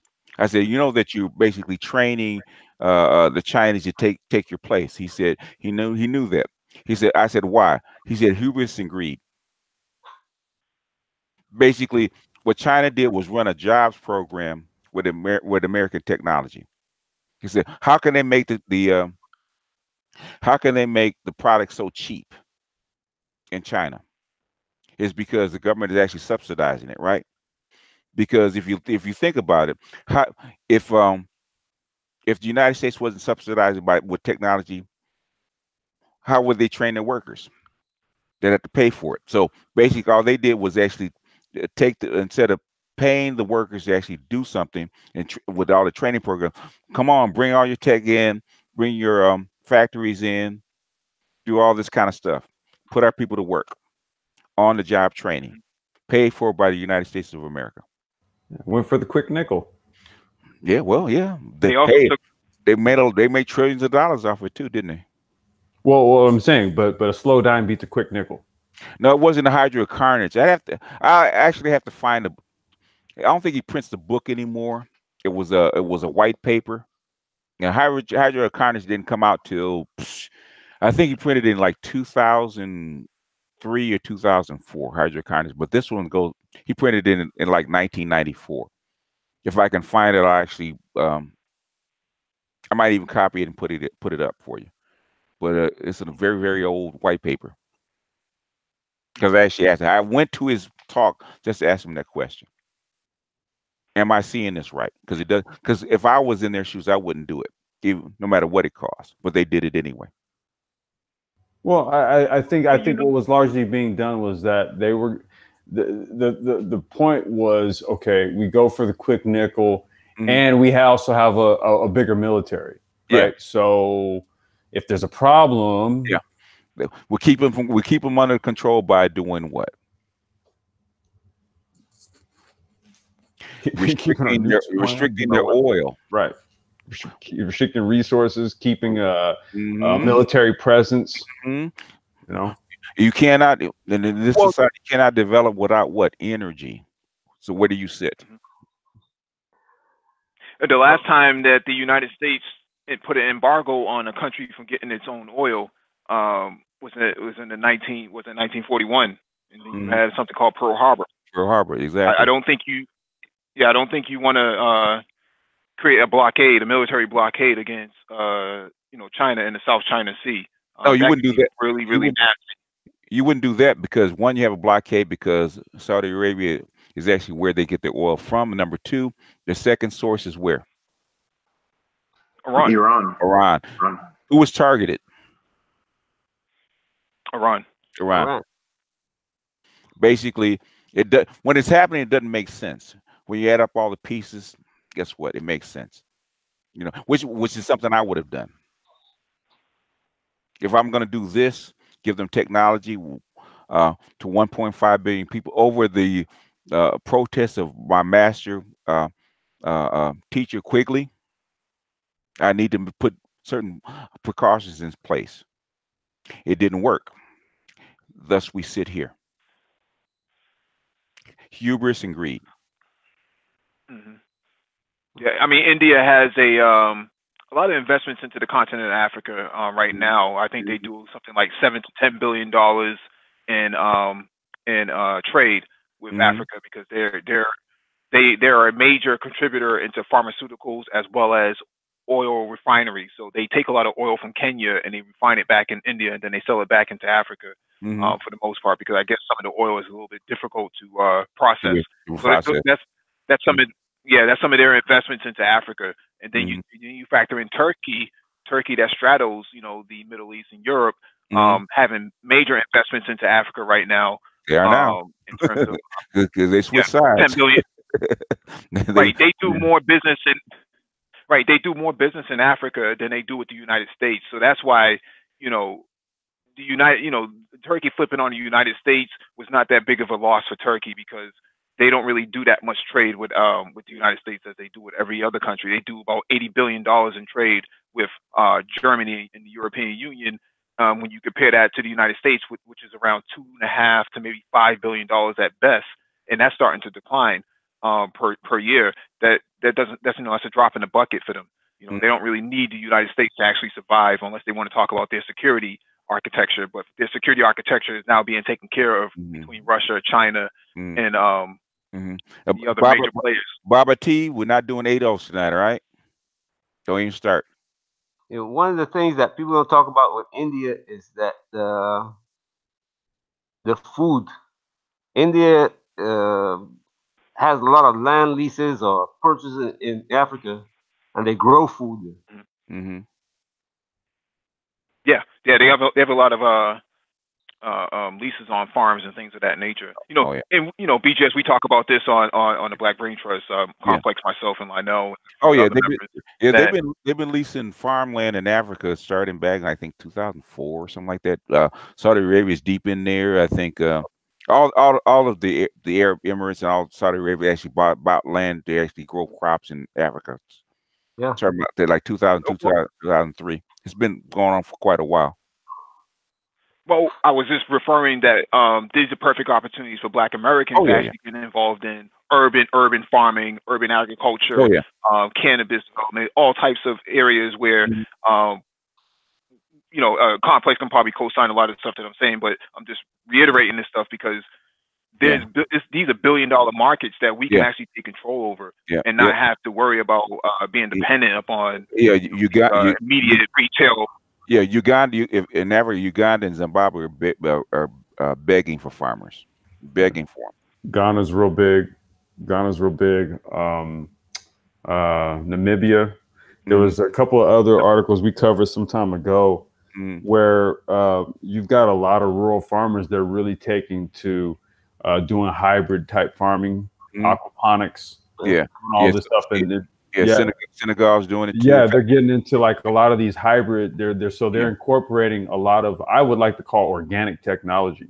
Yeah, they're taking like modern concepts and marrying it into the rural landscape. Remember the first African business conference at USC in 2013? Yeah, I do. Yeah, I was there. A lot of them were actually getting into hydroponics, like Senegal and a lot of West Africa, like Senegal. I think it was not Suriname. Who was that? Because I talked like 3 or 4 of them. Talk about because they have a lot of water and a lot of wind. Guinea. It wasn't Guinea-Bissau. Forget where he's from. But even the United States, where he's from, Sierra Leone. Go ahead. Yeah, but even the United States BGS, these are places, there's places in the United States that are vacant. You have a lot of parcels that are being underutilized or not being utilized at all in most predominantly black neighborhoods. That you could actually throw up infrastructure really quick with small purchases from Alibaba and a lot of a lot of sweat equity involved. You can actually get a lot of work done in terms of urban agriculture. We talk about a lot of stuff on the Black Brain Trust. A lot of business modeling goes on. Okay. You absorb the information and you walk away with it. Yeah. Yep. I mean, you guys talk about this every 5-6 days a week. One of the things I see happening instead of waiting on me, go to where they're talking about it. One of the things I see happening that you're talking about hydroponics. I was trying to get into a program in Uganda where the government said, "Come in, we will teach you. We will teach you what you have to do to operate business in Uganda. We will give you." They actually hooked me up with professors and people who work with different like pigs and chickens and all. Because they kicked out most of the white people, right? The white farmers. They had to replace them with somebody. So they're begging for black farmers to come in. I'm actually thinking about that. I'm thinking about. I plan on going there in June, July. Well, you need to be on the Black Brain Trust, don't you? Oh, he's there. Don't you? Oh, he's there. Okay. He's a contributing member. He's actually a contributing member to the Brain Trust. He's our Air Force guy. Okay. Yeah, he's my my Beijing colleague as well. So. Man, I don't have that much knowledge. BGS is the man. I get all my information from BGS. No. What basically I gave up like 4 years ago. I kind of like put it on the back burner, so I don't do it They do it every day. Okay, they do it every day, 6 days a week, like I used to. So I don't do it the way I used to do it. So they're coming up. They actually have their finger on the pulse. They need to go to them because I can't keep my fingers on all these pies. Okay, so you need to go to where the people that are actually doing it. They're actually doing it, which is why I keep hosting them because I want them to actually succeed. Go ahead. Got one more? I got one more. All right. One more article. This is the last article on the docket. So this one is from yourthepoint.com.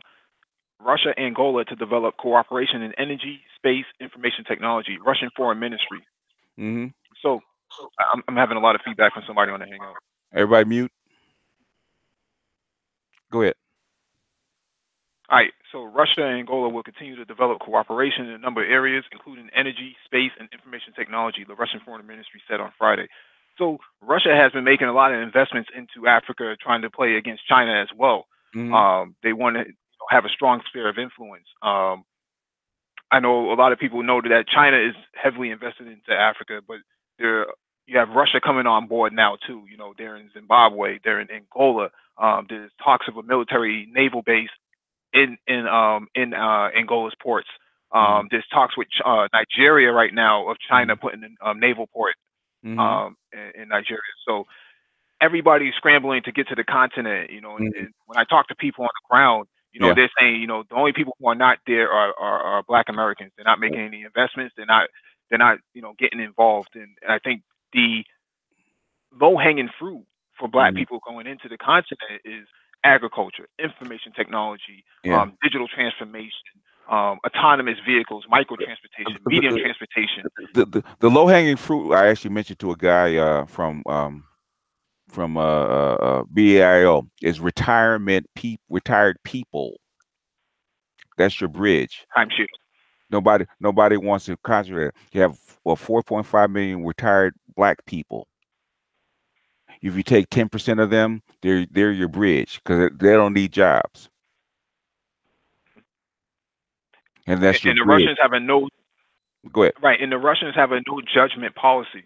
So what happens when they go into Africa? They don't care about who's in power, whether you like them or not. You know, whoever wants to do business with Africa, Putin says Russia is open for business right now. That's so the BRICS. We're talking about. That's the BRIC policy. That's Chinese policy. That's the BRICS. That's how we do business. We'll get to that. We'll get to the policy later. The policy will come, just not now. It'll come. Trust and believe it'll come. Complex myself have had long, you know, conversations about the continent and investments in there. You know, I believe Complex was you know, a bit apprehensive about the continent, and then he came back a few weeks later and was like, let's talk more about this. You know, yeah. It's a 22nd century. It actually is going to be the fastest growing place on the planet within the next, I say, 10 years or so. I mean, it's going to actually explode. It's going to explode. I mean, we working on some tech stuff on the continent as we speak. So they need everything. It's not, they don't need just one, they need everything. Yeah, I mean, you take, you know, you're going up against nation states. You know, Complex. You know, we've discussed this on and offline. You're going up against nation states in Africa. When China comes up and says we want to do business in Kenya with $20 million in a briefcase, it's hard to go up against that if you're an African American because you don't have the United States having your back, especially with this tangerine tyrant in the White House. Africa that it's a shithole. So what happens here is you don't have a nation state behind you to get involved. They've never had your back. Okay, that's the elephant in the room. They've never had your back. But that's all I'll say. Right, and this is go ahead. Well, this is the perfect. This is a perfect opportunity to leverage our intellectual capabilities as a resource. Exactly. In our human capital to go in and say, you know what, we don't have $20 million, but we got $1 million. What y'all want to do? We have knowledge and we're Black. Okay. Right. Yeah. And I have $100,000. What do you want to do? Let's work this out. Right. Yeah. Right. And I discussed that with people on the ground. They said, you know, you got to come with 6 figures. So what I'm saying here is this: Africans would rather do business with African Americans. Yep.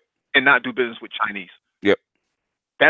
I'm talking to all types of people across the continent, and that's what they're telling me on the ground. They don't want to do business with the Chinese. They'd rather do it with African Americans. They told me that 16 years ago. Same thing.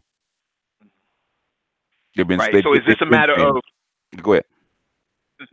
No, I was just going to say that it's just a matter of Black people in America being organized. They're just not organized enough to actually go into the continent as a delegation, as a group, and say, we're here to do business. We got better deals on the table than the Chinese, but we can't really do that because the biggest factor that I've seen over the last 16, 17 years, right? Talking about this is that Black people are not comfortable. It's not that they can't do it, can't start businesses. The thing is, they not comfortable being there. They won't go. How many Black people actually go to the continent to do business? How many? I don't want to, I just want to state something that, it may come across controversial. I don't know, but I don't think that. So for the level of business that we're talking, I don't think it's suited for everyone. And so in my position on all of this is that it really, I would call upon those who have the mind of an industrialist, because that's what we're talking about in terms of engaging in any sort of projects on the continent. Or you have to view it as an industrial-based project, a large-scale industrial-based project. You can, but the thing is, how you can work it there is move yourself up the chain. But the thing is, you have to start. And then I say there's ways. There's there's ways to do it. You know, I mean, I'm not. I mean, you know, I'm not presupposing like, you know, giving like some sort of turnkey process on how to do it, because I don't know what type of industry one is trying to get into, and I don't know in what region. Yeah. But what I do know is that the mindset, if you're going to go there to do it, one, you really should be doing it with a group, you know, in the form of a consortium of some type. And the first thing you'll want to do is speak with the government first and foremost, right? And you start. Go ahead, Mike. I'll drop the email, O'Shea. I'll email you right now. No, I didn't mean to cut you off, Complex, but I just wanted to mention that we need like an African Chamber of Commerce that would help interface with, and that's to actually interface with those African governments and to, you know, actually get those sort of business contracts, not business contracts, but infrastructure developments in place. Yeah, but a lot of the time because I have people that do this all the time, right? The thing is, they won't do it remotely. You have to be there on the ground and actually move yourself up the chain. Or you have to actually have feet on the ground there. Or have people on the ground. But they want to see you. They do want to see you. Well, I was going to say, my assumption with that is that so your feet on the ground is going to be the partner that you have in a venture. So that means that your U.S. based consortium is basically partnered or linked with, say the African or whatever nation on the continent, right? Yeah. Is linked with that counterpart. So that means that some sort of face-to-face meetings have happened. This is my assumption, because that's how it's working. All right, because what I was told, and from people that have already done it, I mean, people that have stuff they don't even talk about, they want to see you. They want you to be there, shake their hand. You don't have to stay there, but you have to be there so they can actually shake your hand. Oh no, and that's why I say that you have to be industrial minded. Like, you have to be the type of person who goes there and says, okay, I'm going to go and be there for 2 weeks. I'm going to go and sign these documents, go survey the land, make sure, you vet stuff before you take off. You have to probably have to make multiple trips. Well, Mike can tell you about that. Yeah, I was. Go ahead. Let me jump in there, please. Look. A few months ago, there was a lady who was an ambassador from the AU, and she was stomping across the U.S., talking to people about doing things in Africa. If say ADOS, the people who are pushing ADOS said, look, let's engage you, right? We want to talk to the African Union, or even on the west side of Africa. There's this thing called ECOWAS. You probably know about it. ECOWAS, yeah. Right. So you talk to these people, and they can direct you to the Ghanaian government. They have contacts everywhere. They have contacts everywhere, yep. From them, they give you the contacts to where you got to go, what's needed there, and you can decide what you want to do. Yeah. Which area you want to go into. It's a hell of a lot better than it was like 15 years ago when we actually suggested it. Hell of a lot better. Yeah, but you can go to Guatemala. Yeah, but BGS, you can go to Guatemala and get a visa quicker than you can go to Africa. Hey, D, didn't I say that? All the time, every weekend. Yeah, say it all the time. Every Saturday. We're working on it. Yeah, one of the things, BGS, is that one of the things, BGS, is that I've been a part of an African business discussion group here in Boston, but it's what you're pointing out, that you have to go to the continent multiple times. They've been to the continent 29 times. They've lost hundreds of thousands of dollars on the ground. doing infrastructure, trying to get infrastructure on board. So there's a lot of opportunities over there for a lot of black men in particular, because of the labor. Yeah. Yeah, for a lot of the labor, but there's also a lot of digital transformation that is taking place right now. Now So it is, yeah. a lot of the stuff that's happening, on the continent is because there's proprietary issues that are African problems that require African solutions. Exactly. That's why we require our expertise to come from the first world and bring it there, develop it. Which is why I was working the angle of retirees, right? Because retirees require what? Not only visas, but what? Not citizenship. What do they call it? Residency, right? Which is really what you want to work, to actually live without a visa, that kind of stuff, right? Retirees actually the way because they bring in money with the least amount of impact. They bring in dollars, which African countries actually need dollars. If I go with my check and I'm retired, those are dollars coming in every year. 100,000, 200,000 people in one country like Ghana. Those are like what, $3-4 billion of dollars actually coming in, basically debt free, injected into your economy. So we parlayed that for what we want at the very minimum. What residency, like permanent residence. Ghana, Kenya, South Africa, wherever we go. But that's the carrot. You get this if you give us that. Those countries that you mentioned, actually, I've looked at them and they have 4 requirements for you to be able to live there, get residency and all that. Buy land. You can buy land there, you get residency. You can live there. You're a retiree, you come there, live, you get residency. And they have these rules. And South Africa, I think Ghana put it in place. Kenya, Tanzania, Uganda. Try and get it. Ethiopia. I think Kenya might be the easiest place, but try and get it. Try to actually get permanent residency. Very, very difficult. It's not streamlined. Well, one of the things that Ghana has a problem with is the sewage system. Their public works system is almost non-existent, right? So these are the areas where you have to actually start investing into because and be intertwined with the continent. Because Ghana made a trade-off, right? They traded IT and electrification over sewage. Train the kids first, and then we'll worry about the sewage later. I guess their MO was like, who gives a shit, right? No, we only have so much money. Where do we want to spend it? So they put up internet towers and wireless towers and electrification poles all over the country, but they didn't put in what? Sewage, or update their sewage. So they made a trade-off. That was when I was there 10 years ago. They made a trade-off. I was looking at it. So what would they pick? They only have what drainage for the rain. Right. That's what I'm saying. Right. That's what I'm saying. Yeah.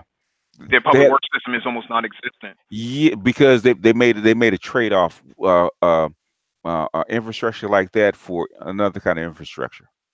But Ghana is not the only one who's like that. Nigeria No. got the same problem. Well, yeah, everybody got the same problem. Nigeria's got more money than Ghana. Yeah, well, Nigeria's a different story, a different horse of a different color.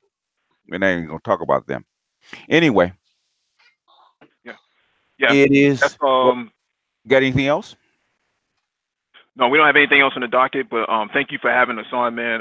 Really appreciate that. No problem. If you all want to find us, I'll put the link up again. Please put a 1 in if you actually subscribe to their new backup channel. Our YouTube trips. Put a 1 in if you subscribe to their new YouTube channel. This happens every week for them. Don't always come to me and ask me to do a story. They're already doing it. All right. Interestingly enough, you got a thumbs down. Oh, cool. I always get at least 1. Good. I got haters. My gosh. Oh, I got tons of them. But they listen every week. They're consistent. Yeah, probably you know who. It's probably you know who. Oh, they're consistent. I got haters that listen to me every week. listen to the video and then thumbs it down. Thumb it down. Yeah, we are a intellectual co-op. You know, myself, Complex, Design, Lionel, and quite a few of us. Nagon 11 is also a part of us as well. He's our consigliere of the Manosphere as well. He's definitely a good advisor. So we operate as contributors to a platform. We're not trying to be, you know, like other platforms where you see the same, you know, the same rhetoric that's non-essential. You know, we think that we should have a higher thinking process for Black men. So this is where, you know, we, you know, our stomping grounds and where we do our intellectualism, where we try to have deeper thought, deeper analysis, and deeper knowledge. Complex, you got anything you want to add? There's the link for the channel. Please subscribe. Hit the 1. Yeah, I just wanted to say I want to thank BGS for having us on. You know, unfortunately, our main channel got a strike, so it happens to everybody. Yeah. So I mean, you know, I guess we weren't talking enough shit about sisters or something. So you probably had a topic that's sensitive to other people that you don't even know about. You stepped on a landmine. You have to be fair. No, that was a joke, man. But yeah, no. But we, you know, we do this multiple times a week. Geopolitics isn't the only thing we discuss. Space and technology, economics. Name your nights and what you talk about. Monday nights, space and technology. Wednesday nights is geopolitics. Friday nights, economics. Saturday nights, what we got usually do like tech. That's kind of a that we can do like automotive talk, tech talk. It's usually one of the two, but usually we're streaming 3 to 4 times a week. Yeah, we also do mentorship. So I offer mentorship to anybody who subscribes to the channel. If you want to get into IT, if you have another direction that you want to get into, Bobby T, he said he has a connect to agriculture. So you can either email me or email whoever. Best, you could definitely reach out to me. Okay, put your email in if you want to, or Bobby, put your email in if you would like.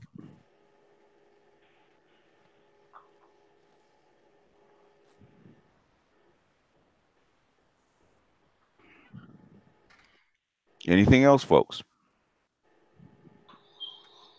No, I think my nose away from right now. So okay. My nose there. Go ahead, thanks for having us on, BGS. Thanks to everybody that's listened. I'm surprised you guys took me up on my offer, though. Yeah, it's been a good show. This is the type of shows that we have. We stick to the point, got a docket, and you'll learn a lot of information. Yes, dockets are key for us. We cite all of our sources. We don't actually just make up things off of whim. We're not pulling this out of thin air. The docket is there so that you can review the same sources that we're covering as well. I know there's been some pushback against, you know, some of our sources being faulty, but you know, all our sources are legitimate sources in terms of criteria. And we read the articles too. So if you can't read or you don't want to read, you know, there's no excuses to absorb some of this information. Okay. Anything else? Linnell? No, that's it. That's it. All right. All right. Guys, thanks for having me on. Yeah, I'm out of juice. I can contribute anything to BGS channel. No, you could. You always do. You always do. No, bro.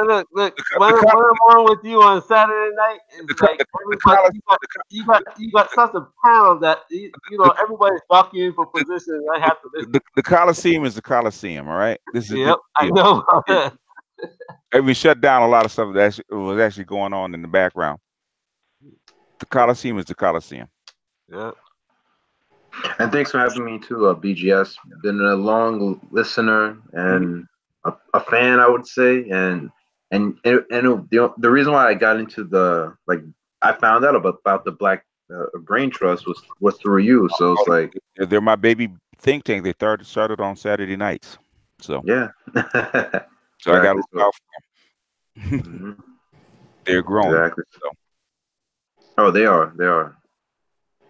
So thanks again for having me. Oh, no problem. No problem. All right, folks. If that's it, I'm gonna take my happy ass to bed. All right. Peace out. Peace out. All right. All right. Good night, everyone. Peace.